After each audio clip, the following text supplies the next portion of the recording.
നമസ്കാരം സുഹൃത്തുക്കളെ, 10th പ്രിലിംസിന് വേണ്ടിയിട്ടുള്ള 30 ഡേയ്സ് ചാലഞ്ചിലെ 5ാമത്തെ ക്ലാസ്സിലേക്ക് എല്ലാ കൂട്ടുകാർക്കും സ്വാഗതം. അപ്പൊ ഇന്ന് ഒരു കാര്യം എടുത്തു പറയാനുണ്ട്. നമ്മൾ സാധാരണ 5 ദിവസവും പിന്നെ നിങ്ങൾക്ക് സെറ്റ് 1 സെറ്റ് അതും കൂടി കാണണം. ഒരു കാര്യം ചെയ്യാം, കറണ്ട് അഫെയറിന്റെ വേറെ ക്ലാസ് ഡെയിലി തരാം കേട്ടോ. ഇതിന്റെ കൂടെ വേണ്ട, എന്തായാലും ചാലഞ്ചില് നമുക്ക് GK പോട്ടെ. ഞാൻ വേറൊരു കാര്യം കൂടി തീരുമാനിക്കുന്നുണ്ട്, നോക്കട്ടെ. മാത്സ് ഓരോ ടോപ്പിക്കിൽ നിന്ന് എടുത്തിട്ട് നമ്പേഴ്സ് അങ്ങനെ ഓരോരോ ടോപ്പിക് ഉണ്ടല്ലോ, ആ ഓരോ എന്ത് ചെയ്യാ ഇമ്പോർട്ടന്റ് എന്ന് തോന്നുന്ന ഒരു 5-6 സെറ്റെങ്കിലും നിങ്ങൾക്ക് തരാൻ പറ്റിയാൽ ഞാൻ മാക്സിമം നോക്കാം. പിന്നെ കറണ്ട് അഫെയർ ഞാൻ എന്തായാലും മാത്സിന്റെ കാര്യം ഒന്ന് ട്രൈ ചെയ്ത് നോക്കട്ടെ കേട്ടോ. ഓക്കെ, ഇനി ഒരു കാര്യം ചെയ്യാം. കറണ്ട് അഫെയർ ഉണ്ടല്ലോ, നിങ്ങൾക്ക് ഇനി ഒരു സെക്ഷൻ വരും, 10th പ്രിലിംസ് കറണ്ട് അഫെയർസ് പറഞ്ഞിട്ട് ഒരു ക്ലാസ് വരും. അത് കാണുക കേട്ടോ, കൂടെ അത് കാണാം. ഓക്കെ, നമുക്ക് എന്താണെന്നറിയോ, ഇതിന്റെ കൂടെ ആകുന്ന സമയത്ത് നമുക്കിത് തീർത്തു പോകാൻ ചിലപ്പോൾ അത് സമയം തേനില്ലെങ്കിലും എന്നുള്ളൊരു പേടി കൊണ്ടാണ്. അപ്പൊ എന്ത് ചെയ്യണം, നമ്മളിപ്പോ ഏകദേശം നമ്മൾ എക്സാം ആകുമ്പോഴേക്കും നമ്മൾ എല്ലാ ഏരിയയും എന്ത് ചെയ്യും, കടന്നു പോകും കേട്ടോ. പിന്നെ ഞാൻ ഓരോ ഇതിന്റെ കൂടെയും SCRT ഭാഗങ്ങൾ, ഏതാണോ പഠിപ്പിക്കുന്നത് ആ ഭാഗങ്ങളുടെ SCRT തരുന്നുണ്ട്. സ്കിപ്പ് ചെയ്ത് പോകരുത് കേട്ടോ. SCRT സ്കിപ്പ് ചെയ്ത് പോകരുത്, അത് വലിയ നഷ്ടം ഉണ്ടാക്കും, ശ്രദ്ധിക്കുക. ഓക്കെ, ക്ലാസ്സുകളൊക്കെ ഇഷ്ടപ്പെടുകയാണെങ്കിൽ സബ്സ്ക്രൈബ് ചെയ്ത് സപ്പോർട്ട് ചെയ്യുക. വലതുവശത്ത് ഒരു ബെല്ലൈക്കൺ കാണാം, അതിൽ കൂടിയിട്ട് ഒന്ന് ഇനേബിൾ ചെയ്യണം, എങ്കിൽ നോട്ടിഫിക്കേഷൻ കറക്റ്റ് ആയിട്ട് നിങ്ങൾക്ക് എത്തുള്ളൂ. നമ്മുടെ ടെലിഗ്രാം ഗ്രൂപ്പിലൊക്കെ ഒന്ന് ജോയിൻ ചെയ്യുക, താഴെ കമന്റ് ഇടുക. എല്ലാ കൂട്ടുകാർക്കും ആശംസകൾ അറിയിക്കുകയാണ്. ഒരു ടെൻഷനും വേണ്ട, ധൈര്യമായിട്ട് അവരവരുടെ മതങ്ങളിൽ അവരവർ വിശ്വസിക്കുക. അവരവരുടേതായിട്ടുള്ള ദൈവങ്ങളുണ്ടല്ലോ, അവരെ വിശ്വസിക്കുക, പാരന്റ്സിന്റെ അനുഗ്രഹം തേടുക. അത് തന്നെയാണ് ഏറ്റവും വലിയ കാര്യം. ഏറ്റവും വലിയ കാര്യം പാരന്റ്സിന്റെ അനുഗ്രഹം തേടുക കേട്ടോ. അതൊരു കാര്യമാണ്. കാരണം എന്റെ ജീവിതത്തിൽ തന്നെ എന്റെ ഒരു ഫ്രണ്ടിന് ഞാനൊരു മോട്ടിവേഷൻ ആയിട്ട് പറയുന്ന ഒരു ട്രാജഡി സംഭവിച്ച പോലെയാണ്. കാരണം ഒരു എക്സാം എഴുതാൻ പോയിട്ട്, അത്രയും ടെൻഷൻ അടിച്ച് എക്സാം എഴുതാൻ പോയിട്ട് പോകുന്ന സമയത്ത് എന്നെ വിളിച്ചിട്ട് ഭയങ്കര ടെൻഷനാണ്, എങ്ങനെ എക്സാം എഴുതാൻ കഴിയുമെന്ന് എനിക്ക് അറിയില്ല. കാരണം പുറത്ത് നല്ല ഹാർഡ് വർക്കുള്ള പണിക്ക് പോകുന്ന ആളാണ് പയ്യൻ. അപ്പൊ അതുകൊണ്ട് ചോദിച്ചു എന്നോട് എന്താ ചെയ്യേണ്ടതെന്നൊക്കെ ചോദിച്ചു. അപ്പൊ ഞാൻ പറഞ്ഞു, ഒന്നും ചെയ്യണ്ട, അച്ഛനും അമ്മയും ഇല്ലേ അവിടെ, അവന്റെ അമ്മ മരിച്ചിരുന്നു കേട്ടോ. അപ്പൊ ആ ഫോട്ടോന്റെ താഴെ നിന്നിട്ട് മനസ്സുരുക്കി ഒന്ന് പ്രാർത്ഥിക്കുക, അച്ഛന്റെ കാല് തൊട്ടൊന്ന് വന്നിച്ചിട്ട് പോവുക എന്ന് പറഞ്ഞു. ഇപ്പോ ഗവൺമെന്റ് സർവീസിലാണ്. ആ എക്സാം അവൻ ക്രാക്ക് ചെയ്തു. അപ്പൊ ഇന്നും എന്നോട് പറയും, ഒരു നിമിഷം ഒരു വാക്ക് എന്നോട് പറഞ്ഞു, ആ ധൈര്യത്തിൽ ഞാനന്ന് മുന്നോട്ട് പോയി, എനിക്ക് ആ എക്സാം വിജയിച്ചു. ഇപ്പൊ ഇനി LDക്ക് അടുത്തുള്ള പ്രൊമോഷന് നിൽക്കുകയാണ് കേട്ടോ. അപ്പോ അവരുടെ അനുഗ്രഹം തന്നെയാണ് ഏറ്റവും വലിയ കാര്യം കേട്ടോ, അത് ചെയ്യുക. ഓക്കെ, ഇവിടെ നിങ്ങൾക്ക് LGSന്റെ സിലബസ് ഇതാണ് അല്ലേ. 10 മാർക്സ് കേരള ഹിസ്റ്ററിയുമായി ബന്ധപ്പെട്ടിട്ടാണ്. അപ്പൊ നമ്മൾ ഇന്നലെ ഇത്രയും കാര്യങ്ങളൊക്കെ നമ്മൾ എന്ത് ചെയ്തു, പഠിച്ചു കഴിഞ്ഞു. ഇന്ന് നമ്മൾ പഠിക്കുന്നത് ഇന്ത്യൻ സ്വാതന്ത്ര്യ സമരവുമായി ബന്ധപ്പെട്ട് കേരളത്തിലുണ്ടായ മുന്നേറ്റങ്ങൾ, അവയിൽ പിന്നിൽ പ്രവർത്തിച്ചവർ ആരൊക്കെയാണ്. ഈ 4 ലെസൺ ആണ് കേരള ഹിസ്റ്ററിയിൽ പുതിയ SCRTയിൽ വരുന്ന ലെസൺസ്. അതിൽ നിന്നും ഈ ലെസണും ഇതും നമ്മൾ ഇന്നലെ കംപ്ലീറ്റ് ചെയ്തു. ഇന്ന് നമ്മൾ ഈ ലെസൺ എടുക്കും കേട്ടോ. നമുക്ക് ക്ലാസ്സിലേക്ക് പോവാം. അപ്പൊ നമ്മൾക്ക് ഇന്ന് തുടങ്ങാം. ഓക്കെ, 5 തെങ്ങ് കലാപം. 5 തെങ്ങ് കലാപത്തിൽ തുടങ്ങി നമ്മുടെ കേരളത്തിലുണ്ടായ എല്ലാ ദേശീയ മുന്നേറ്റങ്ങളും നമ്മൾ ഇന്നത്തെ ഒരു ക്ലാസ്സിൽ അങ്ങോട്ട് തീർക്കണ്ട, ശ്രദ്ധിച്ചിരുന്നാൽ മതി. നമുക്ക് ഫസ്റ്റ് തുടങ്ങുന്നത് 5 തെങ്ങ് കലാപമാണ്. 1697. മക്കളെ, ഇതിൽ കൊടുത്തിരിക്കുന്ന കാര്യങ്ങൾ ഞാൻ ഇന്ന് ഇത് ചെയ്തു വെച്ചിരിക്കുന്ന മുഴുവൻ പ്രീവിയസ് ചോദ്യങ്ങളാണ്. ഓക്കെ, അതേപോലെ ഈ ഏരിയയുമായി ബന്ധപ്പെട്ടിട്ടുള്ള SCRT നമ്മൾ ഇന്നലെ ക്ലാസ്സിൽ പറഞ്ഞില്ല, ഒരു ലെസൺ ബാക്കിയുണ്ട്, ആ ലെസൺ ഇതിൽ ഇട്ടിട്ടുണ്ട് കേട്ടോ, ഫുള്ള് ഇട്ടിട്ടുണ്ട്. ഒരു ലൈന് പോലും ഞാൻ ആ ക്വസ്റ്റ്യൻ വരുന്ന ഭാഗങ്ങൾ മാറ്റിയിട്ടില്ല, അത് ഇതിൽ ഇട്ടിട്ടുണ്ട്. മനസ്സിലായോ? അപ്പോ എന്ത് ചെയ്യണം, ശ്രദ്ധിച്ച് സെറ്റ് ആക്കണം ക്ലാസ്സിൽ. ഓക്കെ, 5 തെങ്ങ് കലാപം 1697. മക്കളെ, വർഷം ഇവിടെ 6 ആണെന്ന് ശ്രദ്ധിക്കണം. 1697 5 തെങ്ങ് കലാപം നടക്കുന്നത് കേട്ടോ, മറക്കരുത്. ഓക്കെ, ഈ 5 തെങ്ങ് കലാപത്തിന്റെ പ്രധാനപ്പെട്ട കാരണം കുരുമുളകിന്റെ വ്യാപാര കുത്തക എന്ത് ചെയ്തു, ബ്രിട്ടീഷുകാര് സ്വന്തമാക്കി. കുരുമുളക് നമുക്കറിയാം, കേരളത്തിലേക്ക് വന്നത് തന്നെ കുരുമുളക് കണ്ടിട്ടാണ് അല്ലെ, സുഗന്ധവ്യഞ്ജനങ്ങൾ കണ്ടിട്ടാണ്. അപ്പൊ ഈ കുരുമുളകിന്റെ വ്യാപാര കുത്തക ബ്രിട്ടീഷുകാർ സ്വന്തമാക്കിയതാണ് 5 തെങ്ങ് കലാപത്തിന് കാരണം. ഈ 5 തെങ്ങ് കോട്ട ബ്രിട്ടീഷുകാർ പണി കഴിപ്പിച്ചു. എവിടെ? 1695 അല്ലെ, 1695. ഈ 5 തെങ്ങ് പറഞ്ഞ സ്ഥലം എവിടെയാണ്? തിരുവനന്തപുരത്താണ് കേട്ടോ. ഇത്രയും കാര്യങ്ങൾ 5 തെങ്ങ് കലാപത്തിനെ കുറിച്ച് പഠിച്ചു വെക്കണം. 4 പ്രീവിയസ് ചോദ്യമാണ്. 1695 ബ്രിട്ടീഷുകാർ 5 തെങ്ങില് കോട്ട പണിയുന്നത്. അഞ്ചുതെങ്ങ് സ്ഥിതി ചെയ്യുന്നത് തിരുവനന്തപുരത്താണ്. അത് കഴിഞ്ഞ് 2 വർഷം കഴിഞ്ഞത് അഞ്ചുതെങ്ങ് കലാപം നടന്നു. ബ്രിട്ടീഷുകാർ കുരുമുളകിന്റെ വ്യാപാര കുത്തക സ്വന്തമാക്കിയതാണ് ഇതിന് കാരണം ട്ടോ. അവിടെ ശ്രദ്ധിക്കണേ. അതേപോലെ ഈ അത് വേറൊരു ക്വസ്റ്റ്യൻ ആണ്, സോറി. ഓക്കെ, ഇനി അടുത്ത് നമുക്ക് നോക്കാം. ആറ്റിങ്ങൽ കലാപം. ആറ്റിങ്ങൽ കലാപം നടന്നത് എന്താ ആറ്റിങ്ങൽ കലാപത്തിന് കാരണം? എന്താ കാരണം ആറ്റിങ്ങൽ കലാപത്തിന്? എന്താണ് ആറ്റിങ്ങൽ കലാപം നടക്കാൻ തന്നെ നമ്മുടെ എന്താ ഒരു വിശേഷണം? കേരളത്തില് ബ്രിട്ടീഷുകാർക്കെതിരെ നടന്ന ആദ്യത്തെ സംഘടിത കലാപമാണ്. അപ്പൊ എപ്പോഴും ഈ ആറ്റിങ്ങലിൽ നമുക്കറിയാം എന്താണ് ഇവിടെ നികുതി സമ്പ്രദായങ്ങളും അല്ലെ ഓരോരോ കാര്യങ്ങളായിട്ടാണ്. ഓക്കെ, ബ്രിട്ടീഷുകാരുമായിട്ടുള്ള നികുതി പ്രശ്നങ്ങളും അവരുടെ സ്ഥലങ്ങൾ പിടിച്ചടക്കല് അല്ലെ, ഈ സുഗന്ധവ്യഞ്ജനങ്ങളുടേത്, അങ്ങനെ ഉള്ള പ്രശ്നങ്ങളാണ് എന്ത് ചെയ്തിട്ടുണ്ടായിരുന്നത് പണ്ട് ആദ്യം ഫുള്ള് കലാപങ്ങളിലേക്ക് വഴിതെളിച്ചിട്ടുണ്ടായിരുന്നത് അല്ലെ. 1721 ഏപ്രിൽ മാസം 15. മക്കളെ ഈ ഒരു ഏപ്രിൽ 15 എന്നുള്ളത് നോട്ട് ചെയ്യണം ട്ടോ. 1721 ഏപ്രിൽ മാസം 15-ാം തീയതിയാണ് ആറ്റിങ്ങൽ കലാപം നടക്കുന്നത്. കേരളത്തിൽ ബ്രിട്ടീഷുകാർക്കെതിരെ നടന്ന ആദ്യത്തെ ഈ ഒരു വാക്ക് നന്നായി ശ്രദ്ധിക്കണം, ആദ്യത്തെ സംഘടിത കലാപം. കേരളത്തിൽ നടന്ന ആദ്യത്തെ കലാപം അല്ലേ എന്ന് ചോദിച്ചാൽ എന്താണ്? അഞ്ചുതെങ്ങ് കലാപമാണ്. എന്നാൽ കേരളത്തിൽ ബ്രിട്ടീഷുകാർക്കെതിരെ നടന്ന ആദ്യത്തെ സംഘടിത കലാപം ഏതെന്ന് ചോദിച്ചാൽ ആറ്റിങ്ങൽ കലാപമാണ് കേട്ടോ. ആറ്റിങ്ങൽ കലാപമാണ്. ബ്രിട്ടീഷുകാരും ആറ്റിങ്ങൽ നിവാസികളൊക്കെ കൂടി ഇല്ലേ. അതേപോലെ ആറ്റിങ്ങൽ കലാപം നടക്കുന്ന സമയത്ത് വേണാട്ടിലെ ഭരണാധികാരി ആരായിരുന്നു? ആദിത്യവർമ്മയായിരുന്നു കേട്ടോ. ആറ്റിങ്ങൽ കലാപം നടക്കുമ്പോൾ വേണാട്ടിലെ ഭരണാധികാരി ആദിത്യവർമ്മയായിരുന്നു. ആറ്റിങ്ങൽ കലാപത്തില് വധിക്കപ്പെട്ട ബ്രിട്ടീഷ് ഉദ്യോഗസ്ഥൻ ആരാന്ന് ചോദിച്ചാൽ ഗിഫോർഡ് ആണ് കേട്ടോ. പ്രീവിയസ് ചോദ്യമാണ്. അതേപോലെ ഈ വേണാട് ഉടമ്പടി, ആറ്റിങ്ങൽ കലാപത്തെ തുടർന്നിട്ട് ഒപ്പുവെച്ച ഉടമ്പടിയാണ് വേണാട് ഉടമ്പടി. 1723. എല്ലാം പഠിച്ചോളും, എല്ലാം പ്രീവിയസ് ആണ്. ആറ്റിങ്ങൽ കലാപം നടന്ന വർഷം 1721 ഏപ്രിൽ മാസം 15-ാം തീയതി. കേരളത്തിൽ ബ്രിട്ടീഷുകാർക്കെതിരെ നടന്ന ആദ്യത്തെ സംഘടിത കലാപമാണ്. ആ സമയത്ത് ആറ്റിങ്ങൽ പറയുമ്പോൾ നമുക്കറിയാം തിരുവനന്തപുരത്താണ്. ആ സമയത്ത് വേണാട് ഭരിച്ചിരുന്ന രാജാവാണ് ആര്? ഭരണാധികാരിയാണ് ആര്? ആദിത്യവർമ്മ അല്ലെ. ആ സമയത്ത് നമുക്കറിയാം ഗിഫോർഡ് ആറ്റിങ്ങൽ കലാപത്തില് വധിക്കപ്പെട്ട ബ്രിട്ടീഷ് ഉദ്യോഗസ്ഥനാണ് ആര്? ഗിഫോർഡ്. ഈ ആറ്റിങ്ങൽ കലാപവുമായി ബന്ധപ്പെട്ടിട്ട് നടന്ന ഒരു ഉടമ്പടിയാണ് വേണാട് ഉടമ്പടി. 1723 കേട്ടോ. ഈ വേണാട് ഉടമ്പടിയിലാണ് നമ്മുടെ മാർത്താണ്ഡവർമ്മയുണ്ടല്ലോ, മാർത്താണ്ഡവർമ്മ നെയ്യാറ്റിൻകരയുടെ രാജകുമാരൻ എന്ന പേരില് എന്ത് ചെയ്തു? ഒപ്പുവെച്ചത് കേട്ടോ. വേണാട് ഉടമ്പടിയിലാണ് മാർത്താണ്ഡവർമ്മ നെയ്യാറ്റിൻകരയുടെ രാജകുമാരൻ എന്ന പേരിലാണ് അദ്ദേഹം എന്ത് ചെയ്യുന്നത്? ആ ഉടമ്പടിയിൽ ഒപ്പുവെക്കുന്നത് കേട്ടോ.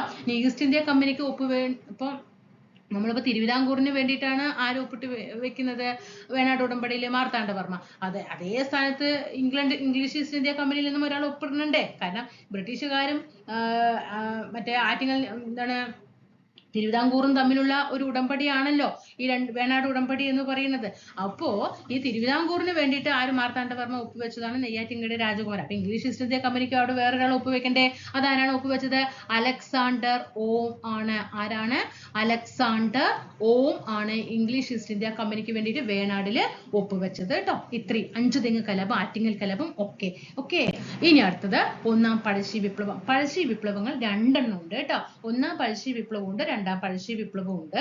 അതില് ഒന്നാം പഴശ്ശി വിപ്ലവം 1793 to 97 കേട്ടോ. അതായത് മൊത്തം കാലഘട്ടം എന്ന് പറയുമ്പോൾ 1793 to 1805 വരെയാണ്.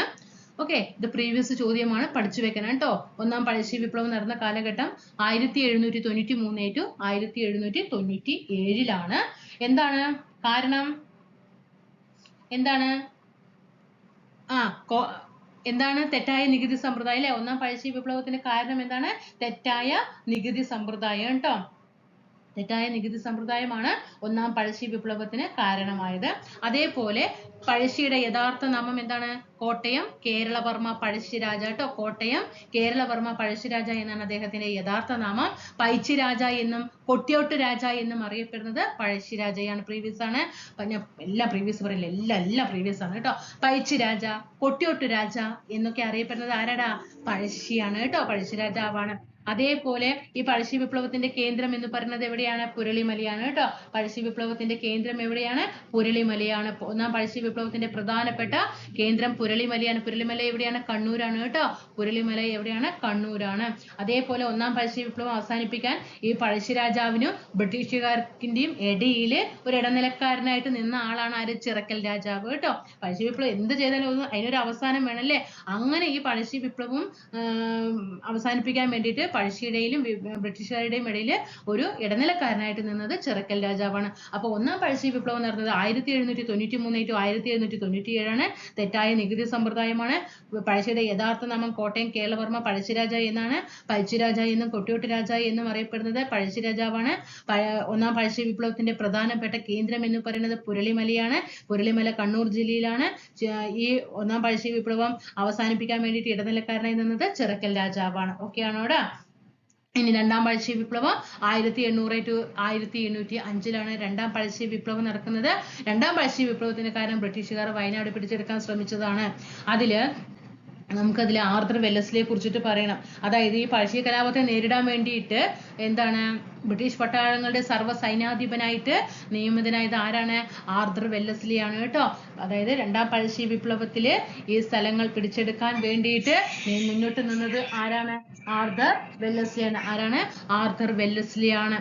അതേപോലെ ഈ രണ്ടാം പഴശ്ശി വിപ്ലവത്തില് പഴശ്ശി സൈന്യത്തെ നയിച്ചവരാണ് കേട്ടോ കണ്ണവത്ത് ശങ്കരൻ നമ്പ്യാർ, കൈത്തേരി അമ്പു നായർ, എടച്ചേന കൊങ്കൻ, പള്ളൂർ ഈമാൻ നായർ. ഇവരാണ് പഴശ്ശിയുടെ കൂടെ സഹായത്തിനായിട്ട് നിന്നത് കേട്ടോ. പഴശ്ശിയുടെ സഹായത്തിനായിട്ട് നിന്നത് മറക്കരുത് കേട്ടോ മക്കളെ. രണ്ടാം പഴശ്ശി വിപ്ലവം എപ്പോഴാടാ? 1800 to 1805 വയനാട് പിടിച്ചെടുക്കാൻ ശ്രമിച്ചതാണ് കേട്ടോ. ഇവിടെ തെറ്റായ നികുതിയാണെങ്കിൽ ഇവിടെ വയനാട് പിടിച്ചെടുക്കാൻ ശ്രമിച്ചതാണ്. ആർതർ വെല്ലസ്ലി ആയിരുന്നു അന്ന് സർവ്വ സൈന്യാധിപനായിട്ട് ഉണ്ടായിരുന്നത്. നമ്മുടെ പഴശ്ശി വിപ്ലവം അല്ലേ? നമ്മുടെയാണ് അല്ലേ? അപ്പൊ പഴശ്ശിയുടെ സഹായിച്ചത് ആരൊക്കെയാണ്? പഴശ്ശി വിപ്ലവത്തിൽ പഴശ്ശി സൈന്യത്തെ നയിച്ചത് കണ്ണവത്ത് ശങ്കരൻ നമ്പ്യാരും, കൈത്തേരി അമ്പു നായരും, എടച്ചേന കുങ്കനും, പള്ളൂർ ഈമാൻ നായർ ഇവരൊക്കെയാണ് കേട്ടോ. അതേപോലെ ഈ കണ്ണവത്ത് ശങ്കരൻ നമ്പ്യാരെ ഇതിനോട് അനുബന്ധിച്ചിട്ട് എന്ത് ചെയ്തിട്ടുണ്ടായിരുന്നു? തൂക്കിലേറ്റിയിട്ടുണ്ടായിരുന്നു കേട്ടോ. 1801 ഇദ്ദേഹത്തെ തൂക്കിലേറ്റിയിട്ടുണ്ടായിരുന്നു. ഓക്കെ ആണോ? അതേപോലെ നമുക്ക് ഈ തലക്കൽ ചന്തുവിനെ കുറിച്ചിട്ട് പഠിക്കേണ്ടത് രണ്ടാം പഴശ്ശി വിപ്ലവത്തില് പഴശ്ശിയെ സഹായിച്ച കുറിച്യരുടെ നേതാവാണ് കേട്ടോ.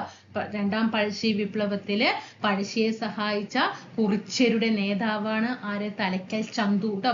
ശ്രദ്ധിക്കണം. രണ്ടാം പഴശ്ശി വിപ്ലവത്തിൽ പഴശ്ശിയെ സഹായിച്ച ഒന്നും വേണ്ട. നമ്മൾ പഴശ്ശി സിനിമ കണ്ടില്ലേ? പഴശ്ശിരാജ സിനിമ കണ്ടില്ലേ? പഴശ്ശിരാജ മമ്മൂട്ടിനെ ആലോചിക്കുകയും നമുക്ക് പണ്ടത്തെ പഴശ്ശിരാജനെ നമുക്ക് അറിയോ? ഇല്ല. നമ്മുടെ മമ്മൂട്ടിനെ ആലോചിക്കുകയും മമ്മൂട്ടിന്റെ കൂടെ നിന്നത് ആരാണ്? ചന്തു എന്ന് ആരാണ്? ആ ചന്തു അത് കുറിച്യരുടെ നേതാവാണ്. പഴശ്ശിയെ സഹായിച്ചത് ആര്? അതൊക്കെ ഒന്ന് ഓർത്ത് വെക്കുക. അങ്ങനെയൊക്കെ കോടിട്ട് പഠിക്കേണ്ടത് ഇന്ന് കാണാപ്പാടം പഠിച്ചാൽ മനസ്സിലാവില്ല. അപ്പൊ തലക്കൽ ചന്തുവാണ് കുറിച്യരുടെ നേതാവ് പഴശ്ശിയെ സഹായിച്ചത് കേട്ടോ. ഇനി തോമസ് ഹാർവേ വേബർ പറഞ്ഞ രണ്ടാം പഴശ്ശി വിപ്ലവ നടക്കുന്ന സമയത്ത് തലശ്ശേരിയിലെ സബ് കളക്ടർ ആയിരുന്നു. തലശ്ശേരിയിലെ സബ് കളക്ടർ ആയിരുന്നു ആര് എന്ന് പറയുന്നത്? തോമസ് ഹാർവേ ബാബർ എന്ന് പറയുന്നത്. അതേപോലെ ഈ കോൽക്കാർ എന്ന് പറഞ്ഞൊരു സംഭവം എന്താണ്? പഴശ്ശിരാജയെ പിടികൂടാൻ വേണ്ടിയിട്ട് ഈ ആർതർ വെല്ലസ്ലി ഉണ്ടല്ലോ രൂപീകരിച്ച ഒരു സൈനിക സംഘമാണ് ഏത്? കോൽക്കാർ എന്ന് പറയുന്നത്. നമ്മളിവിടെ ആർതർ വെല്ലസ്ലി പറഞ്ഞില്ലേ? ഈ ആർതർ വെല്ലസ്ലിയെ എന്ത് ചെയ്തു? നമ്മുടെ പഴശ്ശിരാജയെ പിടികൂടാൻ വേണ്ടിയിട്ട് രൂപീകരിച്ച ഒരു സൈനിക സംഘമാണ് ഏത്? കോൽക്കാർ എന്ന് പറയുന്നത്. 1805 നവംബർ മാസം 30 പഴശ്ശിരാജ എന്ത് ചെയ്തു? വെടിയേറ്റ് മരിച്ചു അല്ലെ? 1805 നവംബർ മാസം 30 ആണ് എന്ത് ചെയ്യുന്നത്? പഴശ്ശിരാജ അന്തരിക്കുന്നത്. പ്രീവിയസ് ക്വസ്റ്റ്യൻ ആണ്. അദ്ദേഹം വെടിയേറ്റ് മരിച്ച സ്ഥലമാണ് ഇവിടെ മാവിലാൻതോട് കേട്ടോ. മാവിലാൻതോടിലാണ് അദ്ദേഹം വെടിയേറ്റ് മരിക്കുന്നത്. വയനാട് കേട്ടോ. മാനന്തവാടിയിലാണ്. പിന്നെ അതേപോലെ സർദാർ KM പണിക്കർ എന്താണ്? പഴശ്ശിരാജയെ കേരള സിംഹം എന്ന് വിശേഷിപ്പിച്ചത് കേട്ടോ. നമ്മുടെ കേരളവർമ്മ പഴശ്ശിരാജയെ കേരള സിംഹം എന്ന് വിശേഷിപ്പിച്ചത് സർദാർ KM പണിക്കരാണ്. അതേപോലെ തലക്കൽ ചന്തു സ്മാരകം സ്ഥിതി ചെയ്യുന്നത് പനമരത്താണ് കേട്ടോ. വയനാടിലാണ് തലക്കൽ ചന്തു സ്മാരകം സ്ഥിതി ചെയ്യുന്നത് പനമരമാണ്. പനമരം എവിടെയാണ്? വയനാടാണ് കേട്ടോ. വയനാടാണ്. ഇത്രയും കാര്യങ്ങൾ സെറ്റ് ആണോടാ? ഓക്കെ. നമ്മളൊക്കെ കഴിഞ്ഞ ഒരു ചോദ്യം പ്രീവിയസ് ആയിട്ട് ചോദിച്ചിട്ടുണ്ട്. പഴശ്ശിരാജ സിനിമയില്ലേ സംവിധാനം ചെയ്തത് ആരാണ്? സംവിധാനം ചെയ്തത് ആര് എന്നല്ല ചോദ്യം. ആ ചോദ്യം വന്നിട്ടുണ്ടോ എന്നുള്ളത് എനിക്ക് അത്രയ്ക്കൊരു ഓർമ്മയില്ല. ആരാ സംവിധാനം ചെയ്തത്? ഹരിഹരനാണ്. അത് ചോദ്യം എനിക്ക് ഓർമ്മയുള്ളത്. അതിന്റെ തിരക്കഥ ആരെന്ന് ചോദിച്ചിട്ടുണ്ട് കേട്ടോ. പഴശ്ശിരാജ സംവിധാനത്തിന്റെ തിരക്കഥ ആരാണ്? MT വാസുദേവൻ നായരാണ് കേട്ടോ. MT വാസുദേവൻ നായർ. ഓക്കെ, കഥാകൃത്തായിട്ടുള്ള MT വാസുദേവൻ നായരാണ് അതിന്റെ തിരക്കഥ എഴുതിയിരിക്കുന്നത് കേട്ടോ. അത് പഠിക്കണം. സംഗീതം ആരാ? സംഗീതം ഇളയരാജയാണ്. സംഗീതം ഇളയരാജ. ഓക്കെ, അപ്പൊ നമുക്കിനി കുണ്ടറ വിളംബരത്തിലേക്ക് കടക്കാം. 1809 ജനുവരി മാസം 11 കുണ്ടറ വിളംബരം നടക്കുന്നത്. എന്തിനു വേണ്ടിയിട്ടാണ് കുണ്ടറ വിളംബരം? ബ്രിട്ടീഷ് ദുർഭരണത്തിനെതിരെ അല്ലെ? ബ്രിട്ടീഷ് ദുർഭരണത്തിനെതിരെ തിരുവിതാംകൂറിൽ നിന്നും എന്ത് ചെയ്യണം? അവരെ അമർച്ച ചെയ്യണം അല്ലെ? ആ ബ്രിട്ടീഷ് ഭരണത്തെ എന്ത് ചെയ്യണം? തിരുവിതാംകൂറിൽ നിന്നും ഇല്ലായ്മ ചെയ്യാൻ വേണ്ടിയിട്ട് വേലുത്തമ്പി ദളവ കുണ്ടറയിൽ നടത്തിയിട്ടുള്ള ഒരു ചരിത്ര പ്രസിദ്ധമായ വിളംബരമാണ് കുണ്ടറ വിളംബരം. കുണ്ടറ വിളംബരം വേലുത്തമ്പി ദളവ. വേലുത്തമ്പി ദളവ എവിടെ വെച്ചിട്ടാണ് ഈ വിളംബരം പുറപ്പെടുവിച്ചത്? എപ്പോഴാണ്? 1809. ഇത് ആദ്യം നന്നായി പഠിക്കണേ. ജനുവരി 11 എന്നുള്ളത് നന്നായിട്ട് നോട്ട് ചെയ്യണം. എല്ലാ എക്സാമിലും 1809 എന്ന് വന്നിട്ടില്ല. കൂടെ ജനുവരിയും 11 വന്നിട്ടുണ്ട്. അത് ശ്രദ്ധിക്കണം. 1809 ജനുവരി മാസം 11 കുണ്ടറ വിളംബരം നടന്നിരിക്കുന്നത്. അത് എവിടെയാണ് നടന്നത്? കുണ്ടറയിലെ ഇളമ്പല്ലൂർ ക്ഷേത്രമാണ് കേട്ടോ. കുണ്ടറയിലെ ഇളമ്പല്ലൂർ ക്ഷേത്രത്തിൽ വെച്ചിട്ടാണ് കുണ്ടറ വിളംബരം നടന്നത്. ഈ വേലുത്തമ്പി ദളവയാണല്ലോ കുണ്ടറ വിളംബരത്തിന്റെ എന്താ പറയുക. അപ്പൊ ഇദ്ദേഹത്തിനെ നേരിടാൻ വേണ്ടിയിട്ട് ബ്രിട്ടീഷുകാർ നിയോഗിച്ചത് ആരെയാണ്? ബ്രിട്ടീഷ് സൈന്യത്തിൽ നയിച്ചത് കേണൽ ലീഗർ ആണ് കേട്ടോ. പ്രീവിയസ് ചോദ്യമാണിത്. Colonel Leger. ഓക്കെ, അടുത്തത് കുറിച്യർ ലഹള 1812 കുറിച്യർ ലഹള എന്തിനു വേണ്ടിയിട്ടാണ്? എന്തായിരുന്നു? കുറിച്യർ ലഹളയല്ലേ. അതുകൊണ്ട് കുറിച്യരുടെയും കുറുമ്പരുടെയും മേല് എന്ത് ചെയ്തു? ബ്രിട്ടീഷുകാര് അമിതമായ നികുതി ചുമത്തിയതാണ് കുറിച്യർ ലഹളയ്ക്ക് കാരണം. കുറിച്യർ ലഹളയുടെ നേതാവ് ആരാണ്? രാമൻ നമ്പിയാണ് കേട്ടോ. കുറിച്യർ ലഹളയുടെ നേതാവ് രാമൻ നമ്പിയാണ്. 1812. 1812 കുറിച്യർ ലഹള നടക്കുന്നുണ്ട്. അതേ വർഷം തന്നെ മെയ് മാസം 1 ഈ എന്ത് ചെയ്തിട്ടുണ്ട്? ഈ രാമൻ നമ്പിയെ പിടികൂടിയിട്ട് വധിച്ചിട്ടുണ്ട് കേട്ടോ. അതൊന്ന് ശ്രദ്ധിക്കണം. അതേപോലെ കുറിച്യർ ലഹളയുടെ മുദ്രാവാക്യം ബട്ടത്തൊപ്പിക്കാരെ പുറത്താക്കുക എന്നതാണ്. കുറിച്യർ ലഹളയുടെ മുദ്രാവാക്യം ബട്ടത്തൊപ്പിക്കാരെ പുറത്താക്കുക. ചോദ്യം വരാറുണ്ട്. ബട്ടത്തൊപ്പിക്കാരെ പുറത്താക്കുക എന്നത് ഏത് ലഹളയുമായി ബന്ധപ്പെട്ടതാണെന്ന് ചോദിക്കാറുണ്ട്. കുറിച്യർ ലഹളയുമായിട്ട് ബന്ധപ്പെട്ടതാണ്. അതുപോലെ തന്നെ കുറിച്യരുടെ ജീവിതവും സംസ്കാരവും എന്ന ഒരു പുസ്തകമുണ്ട്. അത് ആരുടെയാണ്? കുമാരൻ വയലേരിയുടെ പുസ്തകമാണ് കേട്ടോ. അതേപോലെ 2 പോയിന്റ് ഞാൻ പറയാൻ വിട്ടിട്ടുണ്ട്. ഓക്കെ, ഇത് ഒന്നുകൂടി പോയിന്റ് പറഞ്ഞുതരാം. കുറിച്യർ ലഹള എന്താണ്? 1812 1812 കുറിച്യർ ലഹള. ഓക്കെ ആണോ? കുറിച്യർ ലഹളയുടെ നേതാവ് ആരാണ്? രാമൻ നമ്പിയാണ്. കുറിച്യർ ലഹളയുടെ നേതാവ് രാമൻ നമ്പിയാണ്. 1812 മെയ് മാസം 1 രാമൻ നമ്പിയെ വധിക്കുകയുണ്ടായി. ഓക്കെ, മെയ് 8 എന്ത് ചെയ്യുന്നുണ്ട്? കുറിച്യർ ലഹള അടിച്ചമർത്തുകയും ചെയ്യുന്നുണ്ട് കേട്ടോ. ബ്രിട്ടീഷുകാര് കുറിച്യർ ലഹളയെ അടിച്ചമർത്തുകയും ചെയ്യുന്നുണ്ട്. ബട്ടത്തൊപ്പിക്കാരെ പുറത്താക്കുക എന്നതാണ് മുദ്രാവാക്യം. കുറിച്യരുടെ ജീവിതവും സംസ്കാരവും എന്ന പുസ്തകം തയ്യാറാക്കിയത് കുമാരൻ വയലേരിയാണ്. അതേപോലെ ഇതിൽ SCERT കുറിച്യർ ലഹളയുമായി ബന്ധപ്പെട്ടിട്ടുള്ള ഒരു പോയിന്റ് ഉണ്ട്. കുറിച്യർ ലഹളയൊക്കെ നമുക്ക് ക്ലാസ്സിൽ വരുമ്പോൾ പഠിക്കാം. 1 മാസം കൂടി പിടിച്ചു നിൽക്കാൻ ആർക്ക്? ഈ കുറിച്യർ ലഹളയിലെ ആ കലാപകാരികൾക്ക് കഴിയുമായിരുന്നുവെങ്കിൽ രാജ്യം അവരുടെ നിയന്ത്രണത്തിലായേനെ എന്ന് കുറിച്യർ കലാപത്തെ കുറിച്ച് അഭിപ്രായപ്പെട്ടത് TH ബേബർ ആണ്. ആരാണ്? TH ബേബർ ആണ് കുറിച്യർ ലഹളയെ കുറിച്ചിട്ട് ഇങ്ങനെ അഭിപ്രായപ്പെട്ടത്. കാരണം മെയ് 8 അടിച്ചമർത്തി ബ്രിട്ടീഷുകാര്. പക്ഷെ വീണ്ടും 1 മാസം കൂടി കുറുമ്പർക്കൊക്കെ പിടിച്ചു നിൽക്കാൻ പറ്റിയിട്ടുണ്ടെങ്കിൽ രാജ്യം അവരുടെ നിയന്ത്രണത്തിൽ കീഴിലായേനെ എന്ന് പറഞ്ഞത് TH ബേബർ ആണ്. അതോടൊന്ന് ശ്രദ്ധിക്കണം. ഓക്കെ ആണോ? ഇനി നമുക്ക് അടുത്തതിലേക്ക് പോകാം. മലബാർ ജില്ലാ കോൺഗ്രസിന്റെ സമ്മേളനങ്ങൾ നടക്കുന്നുണ്ട്. 1916 മൊത്തം 5 മലബാർ ജില്ലാ കോൺഗ്രസ് സമ്മേളനങ്ങളാണ് നടക്കുന്നത്. 1916 1-ാം ജില്ലാ കോൺഗ്രസ് സമ്മേളനം ആനി ബസന്റ് അധ്യക്ഷ. ഇത് മുഴുവൻ തന്നിരിക്കുന്നത് ആരാണ് അതിന്റെ അധ്യക്ഷ സ്ഥാനം അലങ്കരിച്ചത് എന്നാണ് കേട്ടോ. ഇത് ഏതാണ് സ്ഥാനം? എവിടെ വെച്ചിട്ടായിരുന്നു ആ സമ്മേളനം നടന്നത്? ഓക്കെ, 1916 ആനി ബസന്റ് അധ്യക്ഷതയായിട്ടുള്ള സമ്മേളനം പാലക്കാട് വെച്ച് നടന്നു. 1917 സർ CP രാമസ്വാമി അയ്യർ അധ്യക്ഷനായിട്ട് കോഴിക്കോട് വെച്ച് നടന്നു. 1918 അസീം അലിഖാൻ അധ്യക്ഷനായിരുന്നു, തലശ്ശേരിയിൽ വെച്ചിട്ടാണ്. 1919 KP രാമൻ മേനോനാണ്, വടകരയിൽ വെച്ച് നടന്നു. 1920 കസ്തൂരി രംഗ അയ്യങ്കാർ അധ്യക്ഷനായ സമ്മേളനം എവിടെ വെച്ചിട്ടാണ്? മഞ്ചേരിയിൽ വെച്ചിട്ടാണ് നടന്നത്. അപ്പൊ ആദ്യം പാലക്കാട്, അവസാനം മഞ്ചേരി. രണ്ടാമത് കോഴിക്കോട്, തലശ്ശേരി, വടകര. കോഴിക്കോട്, തലശ്ശേരി, വടകര. ആദ്യം നടന്നത് പാലക്കാട്, അവസാനം നടന്നത് മഞ്ചേരി. ആദ്യം നടന്ന വർഷം 16, അവസാനം 20. ഓക്കെ ആണോ? ഓക്കെ, ഓരോരുത്തരുടെ അധ്യക്ഷന്മാര് ആരാണെന്ന് നോക്കാം. അതേപോലെ ഇതാ ഈ ഒരു ചോദ്യം പ്രീവിയസ് ചോദ്യമാണ് കേട്ടോ. ഇതൊന്ന് നന്നായിട്ട് ശ്രദ്ധിക്കണേ. ഇതൊരു പ്രീവിയസ് അന്നൊരു കൺഫ്യൂഷൻ വന്ന ചോദ്യങ്ങളാണ്.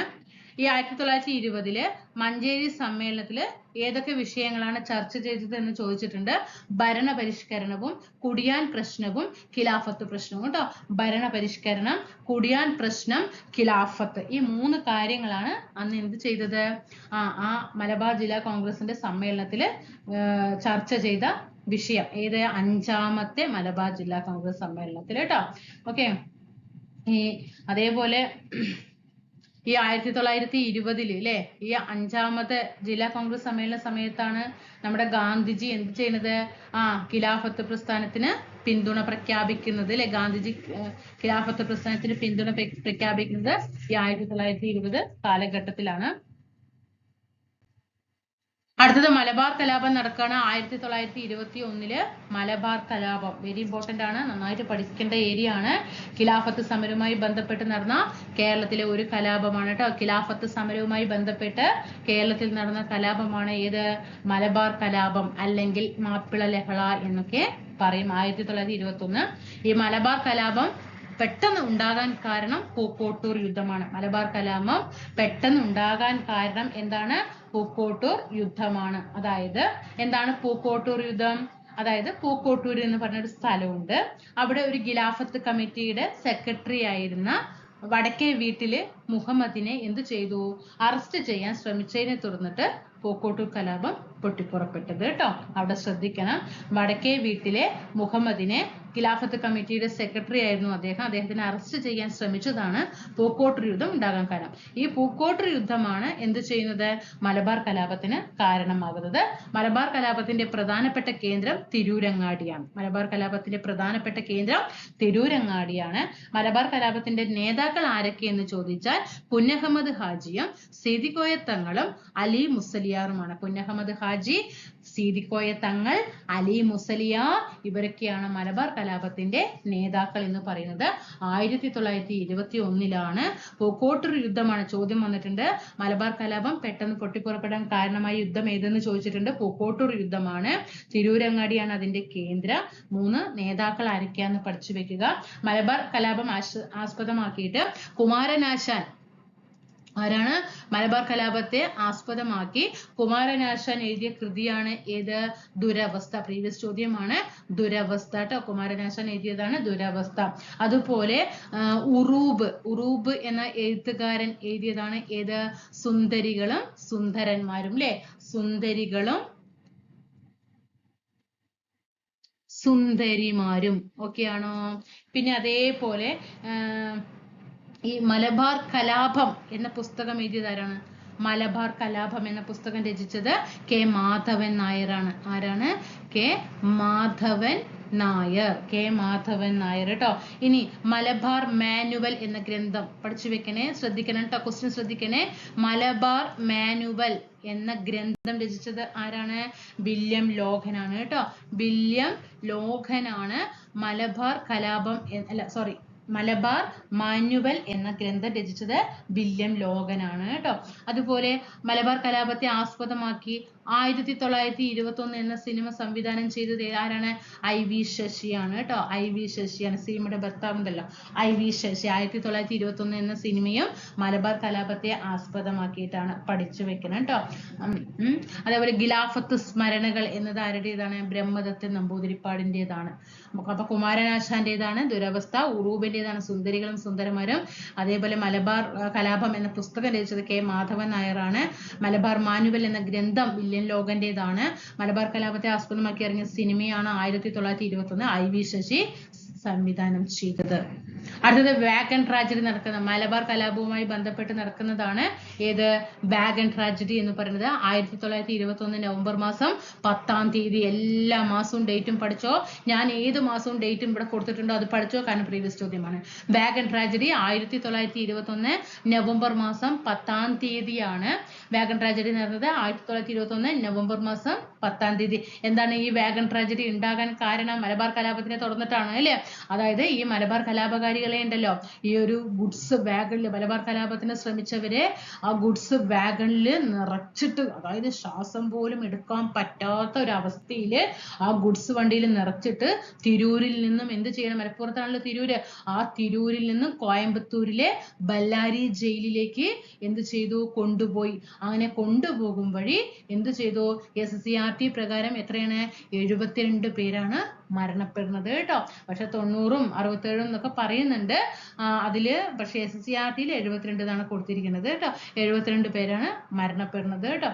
അതേപോലെ ഈ കലാപകാരികളെ ഈ ഗുഡ്സ് വണ്ടിയിൽ കൊണ്ടുപോകുന്നതിന് നേതൃത്വം കൊടുത്ത വ്യക്തിയാണ് ആര്, ഹിച്ച്കോക്ക് കേട്ടോ. ബ്രിട്ടീഷ് സൈന്യാധിപനായിട്ടുള്ള ഹിച്ച്കോക്കാണ് എന്ത് ചെയ്യുന്നത്, ഈ കലാപകാരികളെ കോയമ്പത്തൂരിലേക്ക് കൊണ്ടുപോകുന്നതിന് നേതൃത്വം നൽകിയ ബ്രിട്ടീഷുകാരനാണ് ആര്, ഹിച്ച്കോക്ക് എന്ന് പറയുന്നത് കേട്ടോ. ഇനി വാഗൺ ട്രാജഡി റിപ്പോർട്ട് ചെയ്ത കോയമ്പത്തൂരിനടുത്തുള്ള സ്റ്റേഷൻ ഏതാണ്, പോത്തന്നൂർ സ്റ്റേഷനാണ്. പോത്തന്നൂർ സ്റ്റേഷനാണ് റിപ്പോർട്ട് ചെയ്തത് കേട്ടോ. വാഗൺ ട്രാജഡി അന്വേഷിക്കാൻ നിയമിച്ച കമ്മീഷൻ ആരേതാണ്, നേപ്പ് കമ്മീഷനാണ് കേട്ടോ. ഇവിടെ ശ്രദ്ധിക്കേണ്ടത് മലബാർ കലാപം അന്വേഷിച്ച കമ്മീഷൻ ഏതാണ്, മലബാർ കലാപം അന്വേഷിച്ച കമ്മീഷൻ ഏതാണ്, TL സ്ട്രേഞ്ച് കേട്ടോ. TL സ്ട്രേഞ്ച് കമ്മീഷൻ ആണ് കേട്ടോ. TL സ്ട്രേഞ്ച് കമ്മീഷൻ ആണ് മലബാർ കലാപം അന്വേഷിച്ചത്. വാഗൺ ട്രാജഡി അന്വേഷിച്ചത് നേപ്പ് കമ്മീഷൻ ആണ് കേട്ടോ. നേപ്പ് കമ്മീഷൻ ആണ്, ഇനി തെറ്റിക്കില്ലല്ലോ.